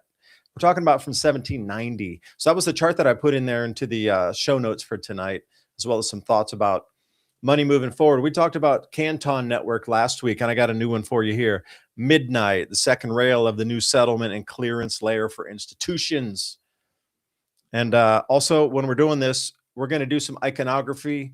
Again, like we did last week, Ransom, I'd love you to look at the imagery, the sacred geometry, the different types of symbolism within these websites to show you, and you can see it for yourself so clear once it's pointed out. But Ransom, thanks for having me start off the second hour. Take it away, my friend.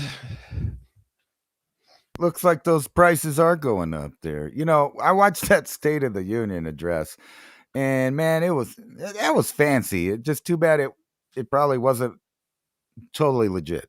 Trump said beef, egg, and chicken prices are all falling, but really, as far as I know, and according to this article, also maybe eggs have gone down a little bit, but beef and chicken and other things like that are rising. And when you start talking about, you know, the economy, I just showed he says the economy is the greatest, but we're in the biggest deficit since World War II. So it all depends on how you look at things, on whether they're good. Okay, the gas prices are down, so I might have to spend more for my beef or chicken burrito, but I can go travel further on that, you know, because the gas is down. So it all depends on how you look at it. The problem is how long will it even be stable? Because all of these prices going up and down are when we're relatively stable. And we're always talking about what happens if all of a sudden we're not stable. You know, and I've been looking into this, you know, AI thing and trying to, you know, look at it from a different angle than I usually look at it. I kind of have a sinister view of it, but at the same time, it's a great tool. It's very, you know, good for people that with big imaginations or problem solving. But I'm sure you heard that the government is about to hand over a lot of its autonomy in processing power and research power over to one of the Groks. I forget which model it is. But what's scary about that is that people in the industry are losing their minds. And the reason for that is the exponential rate of the increased quality of the AI. Unfortunately for you and the public, you're only going to get the AI slop, the you know, not so accurate chat GPT. If you're on there, it's completely biased in one direction, will give you false history, everything, because it prioritizes being woke first. So you have some other options, but even they get stuff really wrong, and you have to argue with it and show it peer-reviewed papers to change its mind. And then even if you change its mind, it just resets back to its original programming and opinions about things for the next user that comes and asks the same question. So it'll drive the human crazy, man. The right. Machines are driving the humans crazy. Right. No, I was going to show you. Can I throw up this slide for us real quick here? This is the chart I was referencing that I put in the show notes earlier, because I think some of these charts are super incredibly important. Like once you understand that this is the determinant on your food price, and if they come back anywhere in the normals that they always are over the last, say, 300 years, this is just a very strange time in history. If they were to come back to their 200-year average, your food prices are doubling and tripling, period. So you can look at this far side or far left of the chart is 1790. But notice inside here, they show there's peaks also at every 42 to 44 years. So what that means is you could buy the most wheat you could buy with the gold at that peak. And then subsequently, things start to always trend back down toward the norms again. Now, apparently we've peaked in 2024, 25 now. Gold prices are still hovering at that $5,000 range. So where does it take us from here? But generally, something comes back. So if we're hyperinflating away the money, then what happens with this? If the actual production of the wheat, because it's so dry already in the Midwest grow belt, I'm telling you, this year they might be talking about Dust Bowl stuff again there. That's why I wanted to go over the Michigan water, or not Michigan, excuse me, but the Mississippi River water gauges here, because a lot of people are writing me, "Oh, dude, there's such a drought, the barges aren't going to get through." And I'm like, wait a minute. I checked all the river gauges today and everything. There's a couple places it's low, but like no crazy. But imagine if it does go to Dust Bowl 1930s type of thing, what that would do for the price, because we wouldn't hit the wheat and hit the soy and that sort of thing this year. But notice one thing on the chart, Ransom. What do you see with me here? Volcanic eruptions and wars are the two things that knock this chart completely back down into, damn, that got expensive. Right. So now this chart extends up, and we are at 1,300 bushels of wheat in 2026 for this, because the price has more than doubled for the price of gold. I think this is around 1,700, 1,600 USD when the price of gold was taken on this chart. So you got to think we're at 5,000 now. So the amount of bushels of wheat is up around 1,300. Now, if you just look at this thing, look at the spike in World War I, World War II. We come into the Green Revolution in the 1960s, and you can really see that like very steep climb up, because the productivity increases from the yields from the nitrogenous fertilizers allowed us to produce wheat far cheaper than we ever have in human history, pretty much. But at some point, like this chart disconnects and it'll be its own set of variables. Like that from 1790 all the way to 1960, because we didn't have the Green Revolution, was always set as such, because that was their baseline of yields on planted acres. Like that whole time up into notice how the chart's pretty smoothly the same there. But it disconnects. And when you really have to chop the chart at 1960 and then have that upward trend as its own set. Now, if we do anything like we did in 1980, where it gets really like inflationary, that's going to pull back down some 10-20%, meaning your food's going to be going up in price. So you can see we're on a disconnect. Take that and move it forward. So you got two charts here that you're looking at, because you can't even compare these. Not an apple to apple. It's not. We didn't have nitrogen like the crazy fertilizers, pesticides, herbicides, fungicides that we apply to the fields.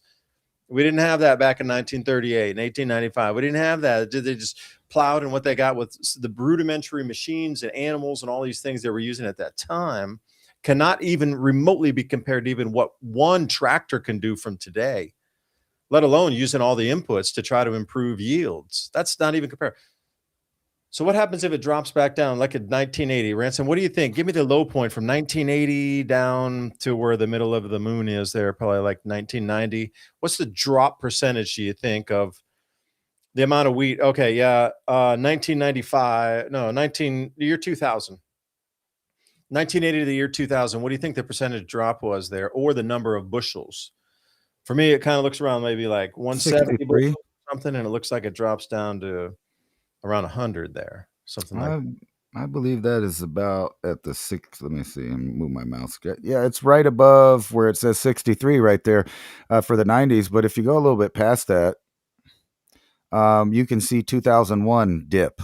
And then right after that, you can see the Iraq War, where we went way up for another peak, and then 2008 right there, it took us back down to 2001, and it's been steadily climbing and dropping back and forth. But then you see that big dip again right there. What is that, 2020? Yeah, that's about 2020, because the end is 2030. Yeah, so where does it come from here? Because, every time these drop, the prices, well, what it does signal also is economic activity has crashed out as well. When these prices are crashing, that's economic activity crashing.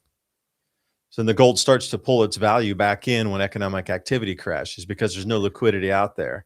And that's all fake paper junk anyway. Metal is the true.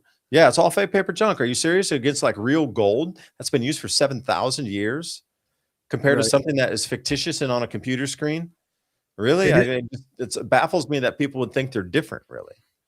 But it's the true ultimate value of the in-hand gold is the only thing that really would be left, or silver, if you're still trading that.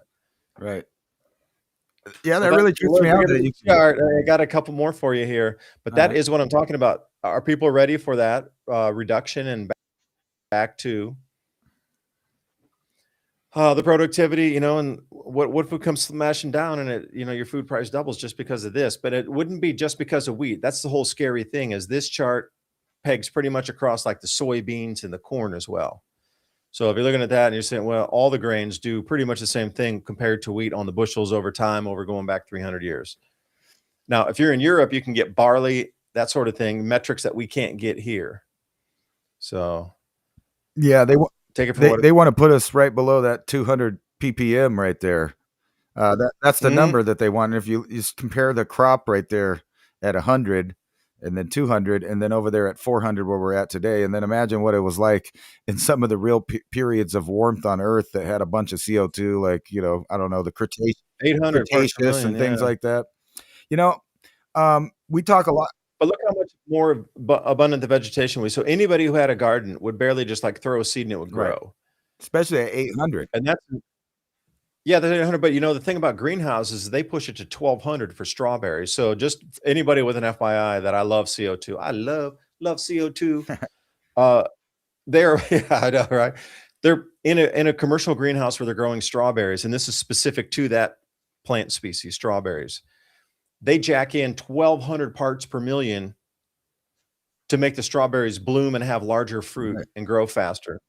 The leaf canopy thickens and the strawberries get incredibly large, but they actually buy commercial CO2 in bottles to pump into their greenhouses. Right. Well, if you can believe that. And this whole war on CO2, and they're buying bottles to push in so you can get your strawberries at Whole Foods Organic, you lovelies. Right. And you can see that it's pretty obvious that CO2 is the energy driver for plants. So you get more energy in the form of CO2, you obviously get more product. Less CO2, you get less product. Free from nature. Hard to tax nature. It's hard to tax your garden, Imagine if we, as just everybody living in America, if it was so productive that you just literally threw in it and it was like really 5 times easier to grow food than it is today, you would not need supermarkets. Like the supermarket revenue would probably drop 30% or more because people just would not need to get any veg at all from the supermarket. Nothing, zero. So imagine what your expenditure is or you're purchasing for a week or a month for veg alone, just veg. Right. And that got totally subtracted out of the entire corporate system. Nothing. Even with all that, it depends on what government's doing. I got into this argument with a Cuban the other day where he was talking about that it's the United States embargoes and rules is the reason that no one has any food in Cuba. And I was like, well, why can't you grow? Oh, well, we don't have gasoline and pesticides and herbicides and, all that. And I'm like, you guys live in an area that with a lot of rain, super rich, fertile soil, some of the best soil anywhere in Cuba. So it's not us that's stopping them from growing food there in agriculture. Obviously, they could do it without us on the island. But it's very funny because I had to point out to the guy that I live in the middle of the Chihuahuan Desert with very little water, and I can produce food right here without trying that hard. I literally call it a minimal effort garden because I don't want to be out there all day micromanaging it. And we got so much excess food, we let some waste. I'm kind of ashamed of it, but we didn't, store enough of it first, and a lot of it went bad. Finally, we're coming on the end of the winter, but this is stuff I grew in the spring from last year. It's all going to come down to what you can purchase with the food for the tradable that you have. Now, your tradable that we use today, you have tradables. It's called dollars. A tradable is a tradable. You're exchanging dollars, which is somebody says, I will trade you for that. Absolutely. It's worth this much. Unequivocally. $5, $10, whatever. It's an agreed exchange on a tangible thing. What if that moves from paper into some sort of metals? What if it moves into wheat? Wheat, the salt, think about salt. Worth his weight in salt, something like that. That comes from when they actually paid people salt. Right. Because salt had the same equivalent ratio value and worth of an ounce of gold or shot or grams or whatever you like to do the measurement, taels. There was all kinds of these different measurements that we, like the 2 gram, the 7 gram, the 8 gram. We don't do that in America, right? It's quarter ounce, 10th ounce, that sort of thing. But back in the past, you could actually take salt. It was so valuable at that point that you could trade that for the same equivalent amount of gold. So worth is salt. There's a thing that person, has the value because of the equivalency of salt to gold ratio being 1 to 1. That had a big meaning to it. Right. I was going somewhere with that, but I kind of spaced it. So, as always, getting late in the night. Right. Well, I wanted to run down some ideas with Blood Moon about 3-3, that. yeah. Here, let me get rid of that off my face real quick. So what if it's 332026 and you could take out the twos in numerology, so it'd be 336. So this is a very important day numerologically for all the occultists as well. They're getting into their numerology on this night. Blood Moon 3-3. Are you kidding me? It's a 33 night. Oh my gosh, like put that together. Well, not only that, if you remember back in 2003, on March 3rd. I don't. It was too far back. 2003, March 3rd, we invaded Iraq in the month of March. No, they're building up over there too. Damn it, man. Are you serious? I have no idea. Well, we won't know until we wake up because those are the way that they do stuff. No, that's an occultist day. The 3-3 is an occultist high day. Well, and a blood when you moon. really get into that, it was some weird stuff. And we've talked about that before. You got Saddam Hussein claiming he's the reincarnation of Nebuchadnezzar, and they're digging stuff out of the desert. They getting 200, 300,000 they haven't translated them yet. They're untranslated things. And then all of a sudden, out of nowhere, George Bush decides, you know what? We got to get in there in the month of Mars, the war god, right? Because he's the war god on March 3rd, which is, like you said, 3-3. It's 33. It's a blood moon now on this time. So you could take that how you want it. But I did kind of want to run. Son, slow down. You're getting me nervous, you conspiracy theorist. Well, it's just patterns, right? Patterns, yeah. Pattern recognition. It's implementation of the pattern recognition. That's where a lot of people are missing it. Right. So we're about to enter this age of things you've never seen before because even, Trump bragged the other day about the operation that they did, at the you forgot it, State of the Union address. And he kind of bragged that, this was such a great op. But what he didn't tell you is that a big portion of that op was done by AI, and we're not the only country playing with that. So look at this right here. China takes steps toward Starlink killer, could be game changer in Ukraine. So this may change the whole theater of war there. And then you got Iran to buy Chinese supersonic anti-ship missiles as all these U.S. carriers are, hovering around there. But it's okay because Trump said, we don't want to attack first. We want to let Israel attack first because that's better for the headlines for whatever reason. You probably know. But Ukraine escalated the war the other day. I don't know how many people that didn't notice that Ukraine has now attacked 2 European nations, 2 different ones, whenever they destroyed this pipeline of oil from Russia. So this is yet another escalation in world conflict right here, destroying this oil pipeline here. But what's so bizarre about it is Hungary and Slovakia are supposed to be on this side of the Western world and an ally, sort of, but yet you have... No, wait a second. Hold on, man. Hold on. No, I mean, in the general sense of things. In the general sense of things of NATO and whatnot. So you got Hungary and Slovakia. They basically got attacked by Ukraine, but it keeps going. Revelations are coming out. Let me comment to that, Ransom. I got to step in right there. Can you please rewind that? Because Orban over in Hungary was already contentious as hell anyway, because he didn't want to let any of the refugees in, just didn't want to let anything. It was like Hungarians first. Like we got, the MAGA movement here, Make America First, great again, America First, all that stuff. Well, over there, they had Hungary first, and the leaders in the elections actually were ahead by like 30 points. They were going to lose, so they disqualified them. And then the ones that did win, just somehow because it flipped, they were all disqualified. And then, like the nullification of a full election in Hungary because they went super far, like we're going to protect our country. And then we're supposed to be like, well, they're bastions of freedom. They're all super democratic countries in the EU. And then you overthrew their elections completely because the guy didn't want to deal with your bullshit. Right. It was like, no more refugees, man. This is overwhelming our system. It's insane, man. We can't even take everybody in. Well, they did take in some refugees, but only from one specific nation. Which was? Ukraine. Ukraine, no kidding. So now, It's the and back door. if you really get what the guy from Hungary was talking about, is that he didn't want backdoor soldiers coming into their country because they've seen it before. So is Poland. Why do you think Poland's so strict about immigration?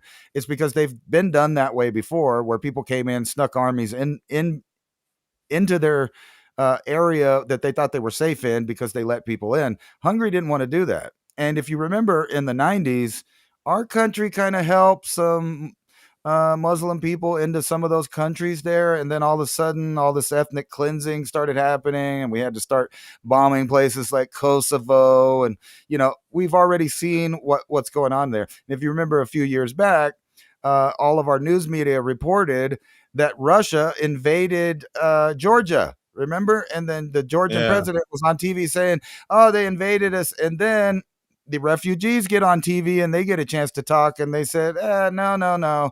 That was Georgian forces shooting us. The Russians came in and stopped it from happening." So we have no idea what's going on in these little shatter belt areas with these kind of things. But kind of to move on from that, while everybody else over here is getting. Let me throw something at you then here. Wait a second. I had my slide open. Oh, sheesh, man. I can't stop me on the keyboard, dude. Oh, here it is. No, forget it. I can't even remember what I was going to talk about. The Republic of Georgia. Like, I was trying to get out a topo map here so you could take a look at here. This one might work. Where Russia invaded in the first time and what they took over here. Because one of my safe spots to go to in this Grand Solar Minimum was the Republic of Georgia, because they had continuous, nonstop grape growing for over 8,000 years. And with that being said, if you have cultivation of grapes, they're very finicky. The vines are finicky. They need proper pH, proper soil, proper moisture, proper fog, proper everything, or else they don't grow. So a place that has 8,000 years of continuous wine and vineyard production has to be like a sweet spot, because what you see on the left there is the Black Sea, and then over to the right there past Azerbaijan, there's another sea sitting over there as well. So it's between Caspian Sea on the east and Black Sea on the west, right? So it's in this sweet zone between two inland seas. And it must have been for a while, because 8,000 years of continuous production, like Mount Ararat, if you look down where it says 45 degrees east, and then there's like a zero there, if you come up, that's Mount Ararat coming a little bit further south off the chart there. So they were thinking that Noah's Ark had landed here. This was the first emergence of people. And since they knew already vineyard cultivation, etc., they set up there first. And this is where, this grape production has spread from. This is very same area, like 45 east on that. Just draw that line down to where the lake is. Right. Yeah. And that's it. And then, so what I wanted to point to, if you look at 44 east and you go up all the way to where that red line is, that red line is the border from Republic of Georgia up into Russia. And that big area, that chunk of yellow, which is the mountains, the highlands going down into the valleys, flatlands there, into the farm country, that's what Russia took. So there's a port there too. There's a river that comes in, and there's a river port that used to come in all the way into the center right there. See if my mouse right here. Yeah, see this river that came in? It came all the way into here. They had river ports way up in here. And Russia took that, and they also took this area here. This always used to be Republic of Georgia as well. That red line, like Russia grabbed all this land here from along the Black Sea. And again, this is productive farmland. You see how flat it is coming out. You get a lot of drainage coming off there, a lot of nutrients coming back in the fields, micromineralization, that sort of thing. That's what they were looking for, and like trying to get these areas specifically right here, because all the outflow from these mountains with the rains brought natural minerals down. Like plants need, they need some fertilizers, but they need minerals way, way, way, way, way more than they need vitamins. Human bodies as well. So when you're looking at this, like all that huge amount of farmland, look how many hundreds of thousands of acres of that farmland there is right there, like productive land. All in here, this is all farmland in Georgia. Way over here, this is farmland in Georgia. Over to the east, around 46 east, coming down out of this is a huge farming area, and they do like vineyards all up in here in the mountains. You can go trekking along this whole area here. But when you look at Georgia itself, you really should consider taking a trip over to this place. I've been wanting to go forever.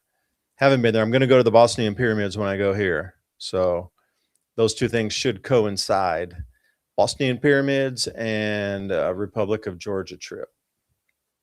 Well, that too, and that country's not very old. It's only since 1991. Mm. there Again, was there was no balkanization. What think about Czechoslovakia at the time too? yeah, all of those breakaways, and they know that younger people don't remember that some of these countries didn't even exist at the 1900s. They didn't even exist.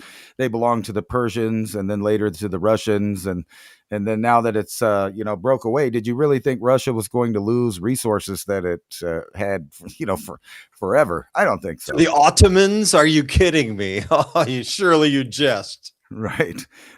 And then you got this is kind of where I was going with this.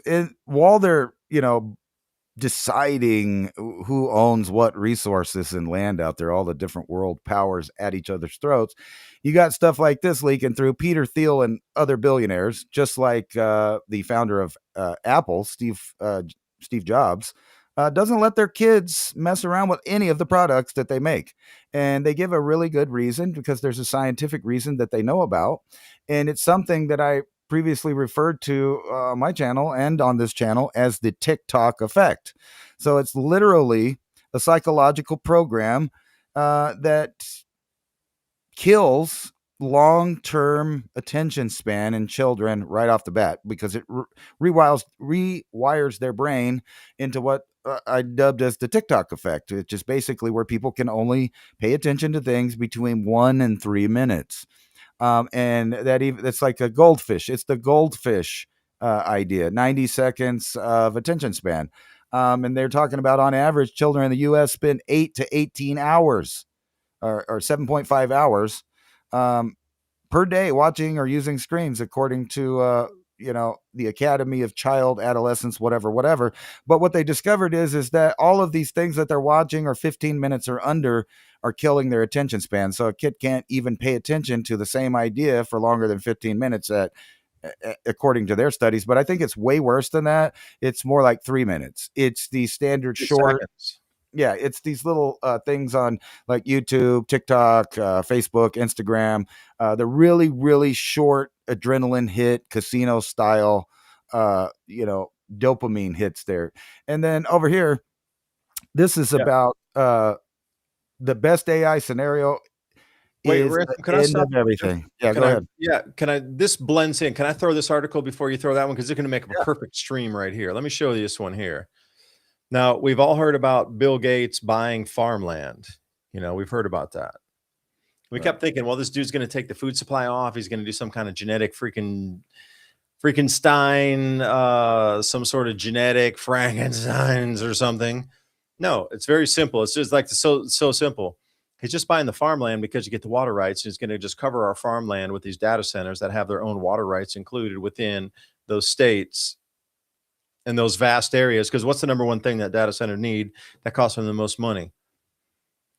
Purchase of the land and all the farms around it, and the people won't sell, and nails there that they don't want to sell. We got the last two nails. They're asking for 5 times, 10 times price. The other guys, like, they just won't sell, but we can't build because we don't have that like huge area that they need. So Gates owns all this farmland. He like pre-planned buying 50,000 acres in a square, literally, because they're going to plop a data center right there. And at the same time, when you own the farmland, you get the water rights with it. But, we buy it by what, the gallon or something when it comes through your tap and your meter here on the month. They buy it by the acre foot, which is 1 acre, 1 foot deep. That counts as an acre foot.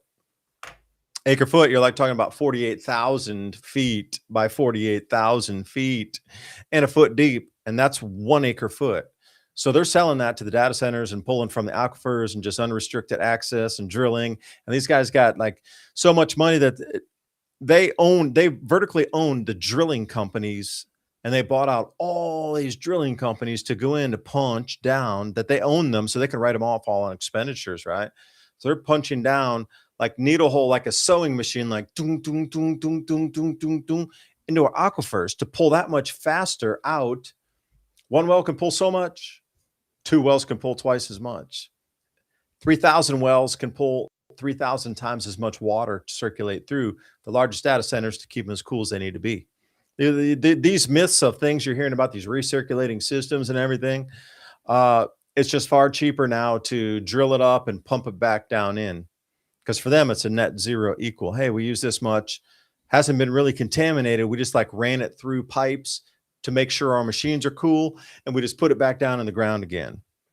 Well, I'm wondering what the corrosion is off the pipes, what time the metal, what time of alloys. They're like, we're just pumping it up, literally, man, just for a few seconds. We're running through all these different pipes, just cooling it. We're just using the cool from the water, and we're going to run it and so it's almost like a gravitational vortex power system where you have a concrete bin where it spins like the bathtub at the very last after you pull the plug out, spin it. You put a turbine in that, but you can regulate like a 4 foot across, 6 foot diameter, something like that, 6 foot across. And then you put rotors in there, and the water just continually spins because it's just acting like a bathtub as it's spinning. You just recreated that perfect vortex area, and then you plunk a rotor in it, and it's a lot of heaviness, a lot of torque. You can get a huge amount of power because you can put thick blades, seriously geared machinery on it, and just like harvest that off with the different type of electrical. I wouldn't even say alternator. People using, whatever you want to use for that to pull it off. I was going somewhere. Oh, and this right here, the amount of water that is going to be used for these data centers. See, the acreage that this dude bought gives him the right to all of our water, literally our water, which is a scary thing. Right. Well, He's not bought farmland. He's bought land that is designated as farms, knowing it was a large enough space that they could put a new data center out there. In addition, when he bought this, he used lawyers to argue the highest property per square foot or per square acre water usage rights for this area. So if normally it was like, let's say 1 acre foot per acre to make it even, they would have lobbied and said, we need 3 acre feet for this one, or 50 acre feet or whatever per this one, but you got 50,000 of those ones. So you're literally getting, 10, 1, 10, allegedly 1, 10, 20, 50 times more based on the individual applications to increase the water allotment from the acre foot to that square acre to grow supposedly, allegedly, other crops. So it is literally unlimited pull from where these farmland areas are already zoned out with the exact specifications for the amount for the square to put a data center on it. right. Predetermined with those applications to increase water usage for the allowance to increase per acre foot would then satisfy the first several years of those data centers already in advance by the acre feet they can pull out above ground water coming through on the rivers when it's snow melt, and also what they can punch through in wells like a sewing machine and draw out of there. So their lobbying is just sickeningly incredible, where they can get, just like with a single application, like 3 to 5 times more than local farmers who've been there for 100 years. Because the local farmer that's been there for 100 years can't afford to drill a $70,000 well because it's lower, or $80,000, $100,000 well. Those guys can indefinitely. Every well, I don't care how deep you need to go, man. You need to go 1,000 feet below every neighbor out here, and we're going to pull from those wells. They're going to dry out as all this water comes in because they're not that deep. But these firms allegedly can drill far, far, far, far, far deeper than any other, because they know the depths of the wells already. They know the boreholes, where they're coming from. They know exactly how deep everything is placed across this area. And allegedly, they go 2 to 3 times deeper in their first drills to see what they can access and how deep those water tables go. Because they're going to the very bottom. If the bottom of the aquifer is down here, their heads are resting on the bottom of the aquifer, down into some sort of like slit plate. That's a gradual rise. So they can suck everything out of it. It's not like a pipe where it just comes up. Allegedly, these are the things that are happening where those farmlands are controlled by gates. So the amount of water available for us, because we're using the same tributaries and drainage basins that this is coming from for us in our cities. And here it is going to pre-planned power. And I'm wondering, who gave all the authorization, and these people are taking the application, just like rubber stamping them. Yeah. 10 times, 20 times, 30 times more water usage than the farmers. Yeah, you can go as deep as you want. It doesn't work without all those people in play, approving everything across the board from start to finish to like completely bankrupt every farmer out there. Take all their water for their cattle, completely take everything for natural, irrigation that would be going around and circular irrigation. I mean, take everything away because they can't go that deep in the water table.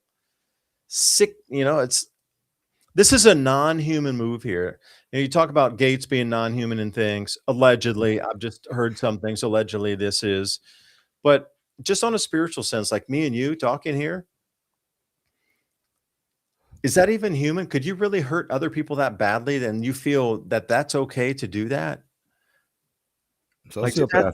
would you do that? How can you? Even for me, like I can't do that to another human being. Maybe that's my fault. Maybe I'm too kind. Maybe I'm a schmuck because I can't hurt people that badly. But this is their modus operandi. They do this again and again and again, purchasing these farmlands, going in, getting the water rights, getting everything before it comes back down, takes the water away from our farmers, from all those people that are already in drought along our grow belts. And then when you come into the city, why do your water bill like 50% more expensive or 100% more expensive over the last 4 or 5 years? Because of all of this shenanigans that's going on. And it's rubber stamped along the way, and you're putting all these people out of business. It's really hurtful, man, to even think about looking at this chart in that way, where that entity, that frequency that says that's okay to do it to other people, like that's not a kind frequency, and it's not welcome on this planet. And I'm saying is we vibrationally, move up in the Yuga cycle here. Every day we get vibrationally lighter. Those influences of that existing here, we're actually literally stepping above it, like you're walking out of a fog cloud. And that's where that energy will sit. And we're exiting as the human race. And that frequency of people and that energy of those who will harm anything at any cost for their thing at that time, that is going to be a thing of the past, luckily. We just have, and you have the power to walk through that fog and exit out of that. But please understand what this map entails here. The complete capture of almost all large, abundant farmland with water rights to put data centers on it. So every green you see here is not going to be like one data center. It's going to be multiples. Because look at that. Just say Arizona, because, let's say, okay, let's go down to 1 acre in New Mexico, but let's go to Arizona. Dude owns 25,000 acres. Like, how much does it take to put a data center on 500? I'll give you 1,000 acres, 10,000 acres. Could put 2 data centers out there. That's 2 more than are ever needed in the amount of draw and everything, electricity, and it's just I don't know what to say. Well, you got to keep in mind too that you've been talking too long, man. Let me go. Well, I was going to say, you got to keep in mind this map only represents one guy and one faction doing this. $400 billion. $400 billion just got given via Operation Stargate to build data centers all through everywhere. And I know for a fact that at least $8 billion is being used right here, right over in Las Cruces and next to El Paso. And there's 2 reasons for that. You have access to the Rio Grande, and 2, you have access to the artesian wells that you were talking about right there. So there's billions of dollars in this, and that's exactly kind of where I was going with what I was saying right there. So 40 billion. 40 billion. That's like the GDP of small countries. Right. Even the best AI scenario is the end of everything that we've been. And explain that to me. I saw that article and I didn't have enough time to read it. Can you give me like the too long don't read cliff notes on it? Right. So imagine it's 2027, a new country appears overnight, 50 million citizens. Every one of them smarter than you are, smarter than a Nobel Prize winner who has ever lived. They think 10 to 100 or even, I'm going to say 1,000 times faster than a human. They never sleep, and they can use the internet. They can control robots. They can direct experiments. They can operate anything with a digital interface, which includes the next generation of human beings via peripheral and the Internet of Things merged with the medical industry, and the technological industry is going to merge. So that he's even saying that's not far off with ample evidence. They explain how details regarding how just pervasive and powerful AI entities will become. But even scratch that. Don't even, think about that. A country it's the future of competition for not only humans, corporations, and countries. Whoever has the data processing power owns the future. And not just that, it's getting really crazy. Look, 3 top AI models simulated war games recommended using nukes 95% of the time to win the conflict. Now, if you keep this in mind and what I said earlier about how we're about to give a big portion of the military autonomy over to AI, then you'll understand exactly what's happening here. The entire transition of our control in the human domain, as far as it is as a citizen, through a government to control the outcome of your future, is disappearing and evaporating all around you. It's almost gone. And then we can throw stuff in there that kind of correlates.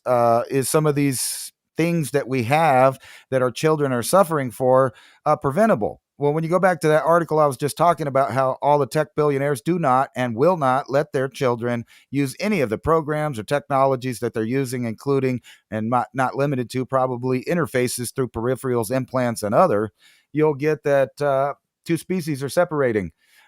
They don't want us to have access to the technology too, because the same technology that keeps them in complete control of the human domain also is a liberation tool for the common everyday man if they're allowed to do it. That's why countries around the world are scrambling as fast as they can to put rules and regulations on the common citizen. And it'll be just like anything else, like insider trading or any topic that you can pick. It's okay for me, but not for thee. They're going to make laws where you can't use anything. And then you see stuff like this, which we predicted. F-16 pilot narrowly escapes and missile attack, shows risks of new Mideast war, where he talks about flying through there and how many missiles he had to escape and evade to survive. And it was, far more than they were expecting. And then you have to understand that this is all over when you figure out that they're about to replace all these pilots with drones. The entire thing's going to be the excuse to save our people. And you remember, we just had a big thing at the State of the Union address on how our hero Superman pilot got shot 3 times in the leg and still piloted the Chinook down for, this miraculous Jerry Bruckheimer kidnapping of their president and wanted criminal from the United States Justice, blah, blah, blah. Anyway, the guy supposedly did that. But what they failed to mention is how much, like about 80% of the force and the bombings that was happening to distract that country over was AI. That's the way the whole kit and caboodle's going. Yeah, and that is what happens when it decides that we no longer shall receive food, and the ordering systems under control from AI control every single input, where it moves, what factory. You got to take it back to the factories themselves. They're using AI for ordering. They're down in different, sovereign nations, different countries, into their mines, into their output, into their factory system. They're trying to consolidate things across like 200 different countries into super fine-tuned supply chains that are moving then into, warehouses or consolidators that then move it on to another place, onto another place, and it finally gets here. So think about that interference if the AI one day decides, not enough. Yeah, I was just talking about midnight here. There's your cube and asterisk again right there. Yeah, it's cube and asterisk, but here you didn't really what's interesting is when you go over this, when you bring the blue dot, then it starts to turn into the cubes, right? Right. I saw one view where the cubes were to the side, and I was trying to find that because I knew that you would be super appreciative, because we talked about these types of things last time. Right. So we're looking at the crew here, who is the brightest minds on the planet to try to, okay, so what this thing is about is, we talked about Canton last time. So let's, I guess, roll through a couple of different, let's see, the ecosystem hub here. This is always, okay, so these ZK protocols I talked about last week with the zero knowledge, it's privacy. You just don't know who it is. Again, this thing is only built for institutionals. Right now, you can get it because if you are a holder of this, and by the way, the developer of Cardano is also the developer of this, and they run on the same interoperable Algorand and Midnight or Night. They interoperate on the same blockchain through Cardano. So this is already Cardano's ISO 20022 token, which is only a handful of those, 8, I think. You have to be specific, do your own research on that. But this zero knowledge thing, this is the new that only corporations are moving to it because they don't want you to know on the public blockchain when you pay Sally at work or Johnny at work, like what their salaries are.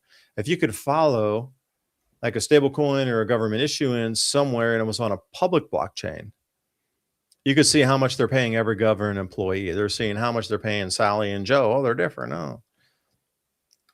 So corporations are looking for privacy. They're not looking for anonymity. That's different. Anonymity is more like Monero and Pirate Chain, super anonymous. Nobody knows anything. You can do, but you can't do that with compliance measures.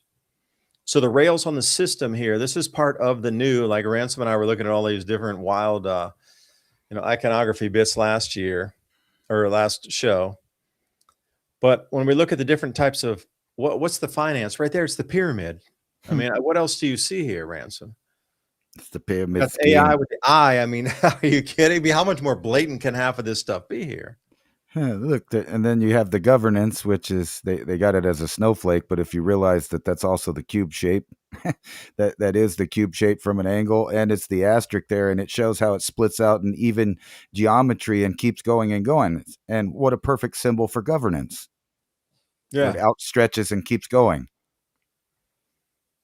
Yeah, and healthcare, consumer social tools, we're back into the circles within circles. So if you're looking at the Yuga cycle, this tools and infrastructure, I think shows us the third time an iteration of the time there's been infrastructure and technology on this planet, but maybe I'm reading too much. It's almost like the Eging. You know what the Eging is, where you have the 3-dash line? Mm-hmm. Like there's 4 dashes inside that. There's 1, 2, 3. There's 4 dashes on the outside, 4 dashes on the inside, and just a continuous circle on the interior of that. So if you're looking at some sort of, Eging is like 333, 3333, but this one seems to be in a base 4. So I don't know what kind of interpretation that could be on a base 4 versus a base. But again, come back to the 4 when we were talking about the different calendar. 4 weeks in a 28-day month brings us back to this again. Right. Let me pull down here. Let me go back into the ecosystem again. Maybe the developers. No, it's community. I had something better to show you, so hold on. Okay, so we got the globe, obviously, that's intertwining. Looked at this already, so let me go back to the bottom. I found somewhere else. And again, like this thing's interactive here, so when you start moving it around, what do you see? Sort of, let me bring it toward the center. Tell me what's in the center. That's the whole grid Cartesian map system right there, man. Yeah, right there. Yeah. So can you see the center point of that thing, at least in our time space, looking directly down that? Yeah. So where's this thing focusing us? Because this is a new monetary system and a new rail of payment of all the bigs, every bank, every government, every insurance company. They're all going to use this because if an insurance company is going to pay you out for a damage claim, they're not going to want to know or let others know how much they paid. So the only way they can do that in the new system that's moving over to stable coins. And I want to say something on 1933 when they forced Americans to turn in their gold. They revalued the gold right away. And, you're forced to turn it at 20, it revalues to 35. You're like, thanks for that. I wonder how many people said, I'll never trust you again. World War II comes along. They formatted the entire what history was before World War II, and they come out. Everybody loves America. Everybody loved America. Everybody Roosevelt. Everybody loved Roosevelt. He's the best things to slice bread. And then suddenly we're into a new system right now. How does that switch from the gold confiscation? The way they're going to do it this time. So the gold confiscation in 33, and what is happening with stable coins right now is exactly the same thing. Like as we move forward into this. You're going to, as soon as this Clarity Act comes out, and I think it's in the beginning of March, it might even come out on March 3rd, like 3/3 again. If they look for the Clarity Act, some sort of thing to come out on the 3rd of March to be passed, because that's an occultist day as well. So any like passage of laws that you're looking for in these occultist days, they're moving it that direction because the power of the law passed on that day in ceremony would be more powerful to get people to comply to it because of the voluntary compliance, the whole karma thing. But if it does come out and Yeah, I just the stable coins, you're going to be forced to use them, but every stablecoin issuer has to buy the exact same amount of treasuries. So it's a 1-to-1. So let's say Tether, they buy $1 million worth of treasuries. Well, they can mint $1 million worth of stablecoin of USDT, 1-to-1. They need to hold that as some sort of collateral. Although Tether has also taken the step to hoard and buy how many hundreds of tons of gold and stored in Switzerland as also a back-end, which is interesting because US Treasuries is only good enough for a certain level of backing. This is why only some companies are trustable. Only some go with just fiat issued debt issuance as you got under the, like, I'll say that again. It's fiat issued debt issuance is their collateral as their asset of something that doesn't exist that was created on a computer screen. That's their collateral. It means literally zero, nothing. I mean, the only thing that keeps the US dollar up is a belief in it. As soon as that erodes, then that same system of creating, computer digits is going to be worth nothing because it's worth nothing. People don't believe it anymore. That's where it goes to. But the stable coins, in the future, you're going to be forced through these acts that governments are going to say with regulation with banks that banks have to go to a stable system to track all money, stable coins. Now, these stable coins, you're not going to be able to get any sort of yield off of them because normally you can stake something allegedly. I've just heard this. I've talked to a few crypto bros in Dubai that they're saying they're staking things allegedly that the money they're making is 4 to 5% on just holding cash in it because a lot of them believe that the market's going to go a little lower before it dips higher. So they're all out on cash waiting for the ultimate bottom. But while they're waiting for the ultimate bottom, when they trade like maybe a 4 or 6 month or, twice a year kind of flip on it, they just wait for 1 year, 2, 4 years. Hell, they're on like 4-year charts, allegedly. So I've seen or heard. But they are thinking about stable coins. You're going to be forced to buy them. That is the reset. Because once you are forced to buy the stable coin and the fake US Treasury that's associated with it, what are they really buying? They're forcing the entire public to go buy these fictitious digital things that are supposed to represent 1 equals 1 of a US dollar. So the forcing of you having stable coins will allow then Tether to mint that many stable coins, which will completely take our debt to zero, and the US public will be the bag holders with the new stable coins. That's the way it works. And assessing into that, like, really, they're going to do that? They're going to, the same thing with the gold. You're not going to take 100% hit. You'll probably take 90% reduction, a 10-to-1, or like a 9-to-1 reset, 8-to-1 reset. That's what they're looking at, something like this. Not too crazy, like 100-to-1. But the thing that needs to go forward is this right here. They have to have the anonymity to move trillions of dollars across different networks. It can't work without this. Right. No, it can't. And I was just chatting too much there, but see, look how this thing, even on the footer down here, this thing moves around. I was trying to get into some of the docs here. So as you go down there, participate. They had one where it was all of the participants. What do we got? Guides. All right, let's see. What do we got for guides here? Get faucet tokens. Set up a lace wallet. All right, so how do you get free night? Let's set up a faucet token. Oh, here you go. Ransom. That's exactly what I was looking for. Where do you see that, man? What do you see? What do you see? On the same screen? Yeah, what do you see there? Because we were talking about different cubes and You must not have changed it. I'm still looking at the midnight thing. Oh, no kidding. Okay, hold on a second. Let me share this tab. Excuse me, everybody. Technical difficulty when I was chatting there. But what do you see? Yeah, you get 3 cubes in an infinity circle. Do you think they put these signs out just by accident? Because if you go back to the blockchain Cardano, the inventor of that. And I was watching this, I'm trying to watch several hours of his interviews describing what they developed, not other people's on YouTube going, hey, they did this, you get dust, you can stake it, you can get dust, the holders are creating dust. So this is the interesting thing. Like they're not minting anything new that people can use into the protocol. So if I want to send ransom and transaction and I have, I don't know, 1,000, and they're only 5 cents right now, by the way.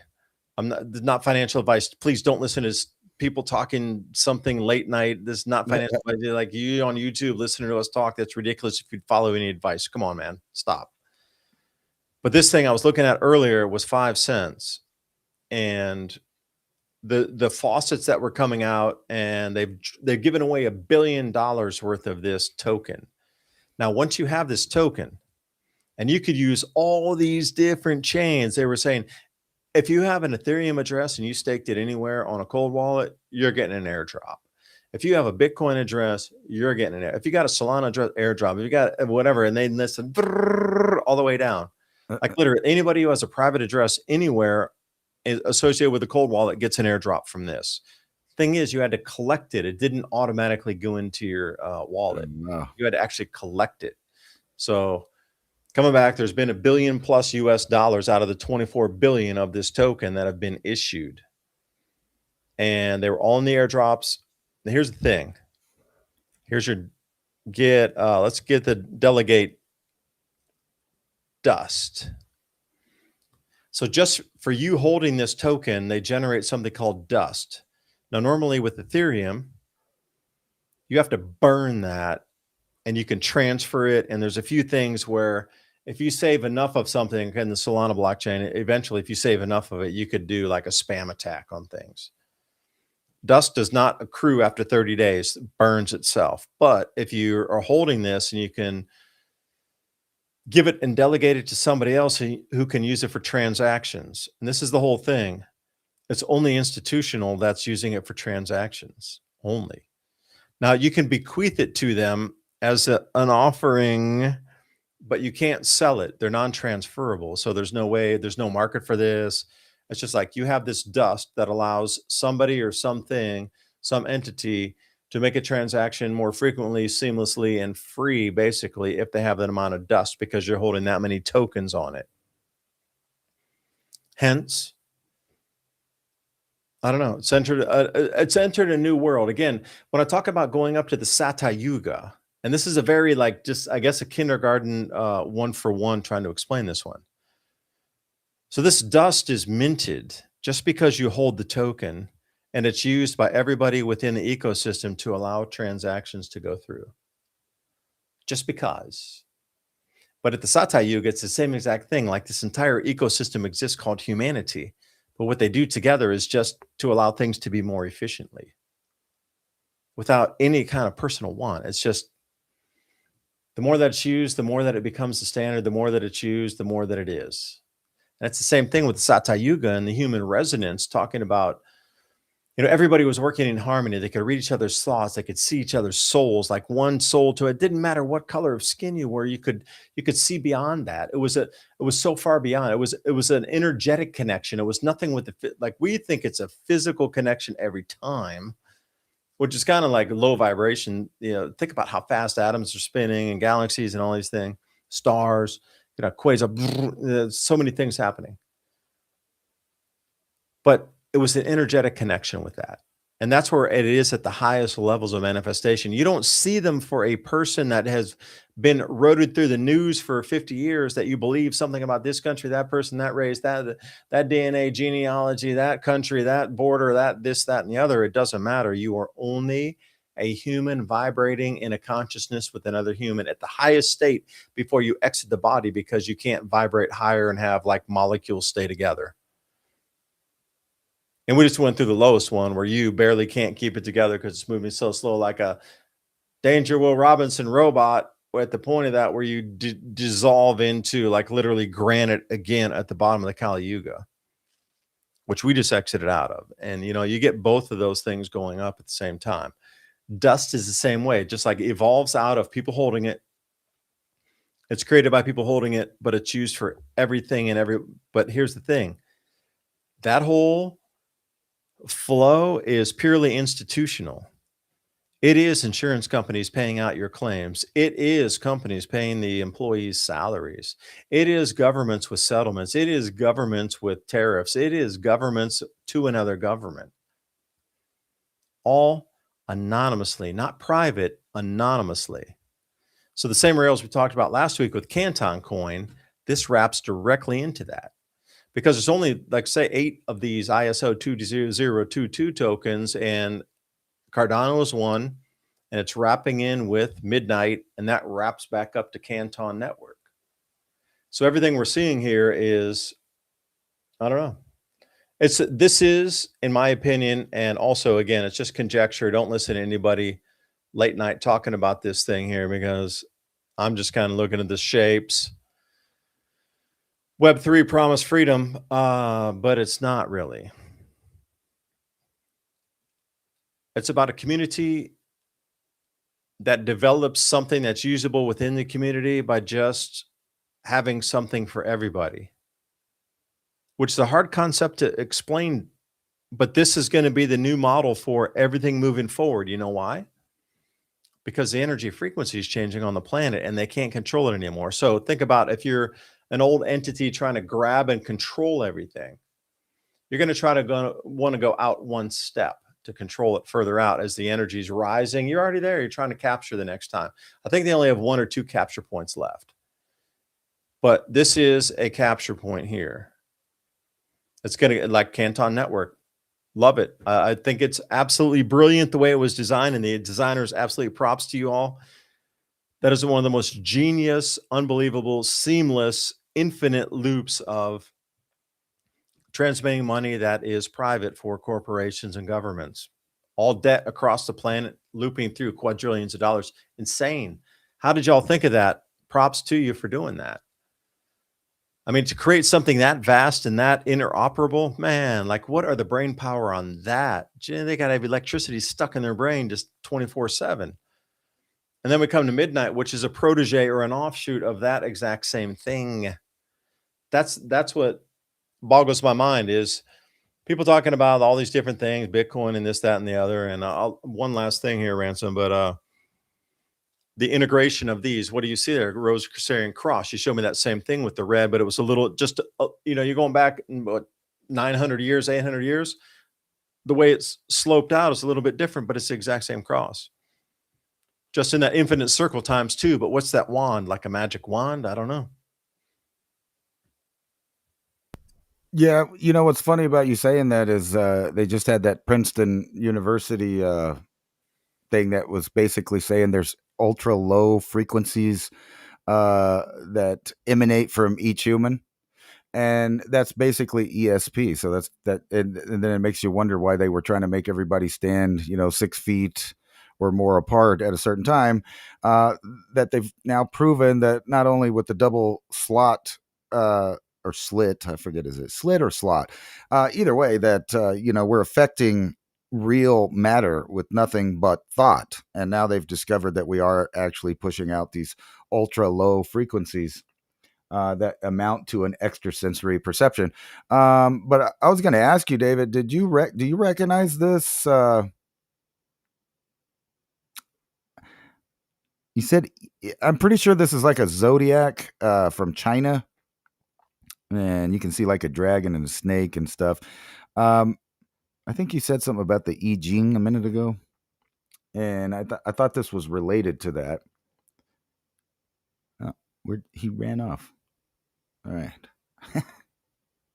Anyway, I was tripping out because I found this basically picture somewhere in China. I've been trying to figure out exactly what this thing is called and where it's at. But ironically, because I have pattern recognition and I can't ignore these symbols, I knew that I had saw this somewhere else before. And then this is back in 2015, actually, when I posted this. Wait, hold on. I can't hear you. Here you are. Do you happen to recognize that? Maybe? Oh, hold on a second. I was trying to find something full else. screen for you. Let me look. Yeah. It's a yin yang symbol. And there's the bagua right in there. So you get the series of dashed lines. But usually So that Bagua is a little bit strange because usually they're going to be parallel sets of lines. Yeah, Oh, instead that these is 6 right there. So a string of no, they should have 6. So the one at the 3 o'clock position is correct. All the other ones, well, at the say 6 o'clock position with the 3 straights, that's correct also.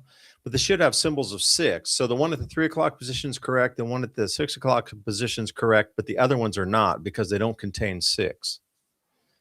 At least in my recollection of how the Bagua works and how the Eging, it's always 6. That's the thing. Right. Well, what was Unless weird you is that, count that one straight one as 2 that are connected, but they just did like the artist interpretation of that right. long line as 2 of those connected. That could work. Well, this is weird. Is the only reason that I saved this picture back in 2015 is because I got this weird thing with images that match, and then I found that same thing here. So this was a crop circle from I think 2000, right around there. But if you see the moon and the sun and the yin yang there in the middle, Yeah. now trip this. So this is a crop circle about 2000, and this is a rock found at the Roswell crash site.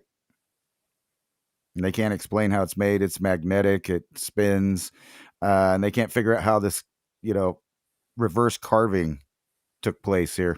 I don't know. Just something weird to end the night with, I thought. Yeah, I wanted to throw some. Oh shit, is it already 12:12? Wow, the time went by so fast. Right. Well, thanks for joining us, everybody. Staying for the extra 12 minutes here. Civilization Cycle podcast.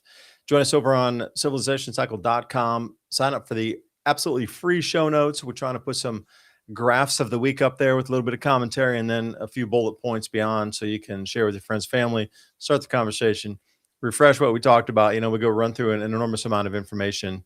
So Right. from the streets of Italy, ransom. All right. Peace out.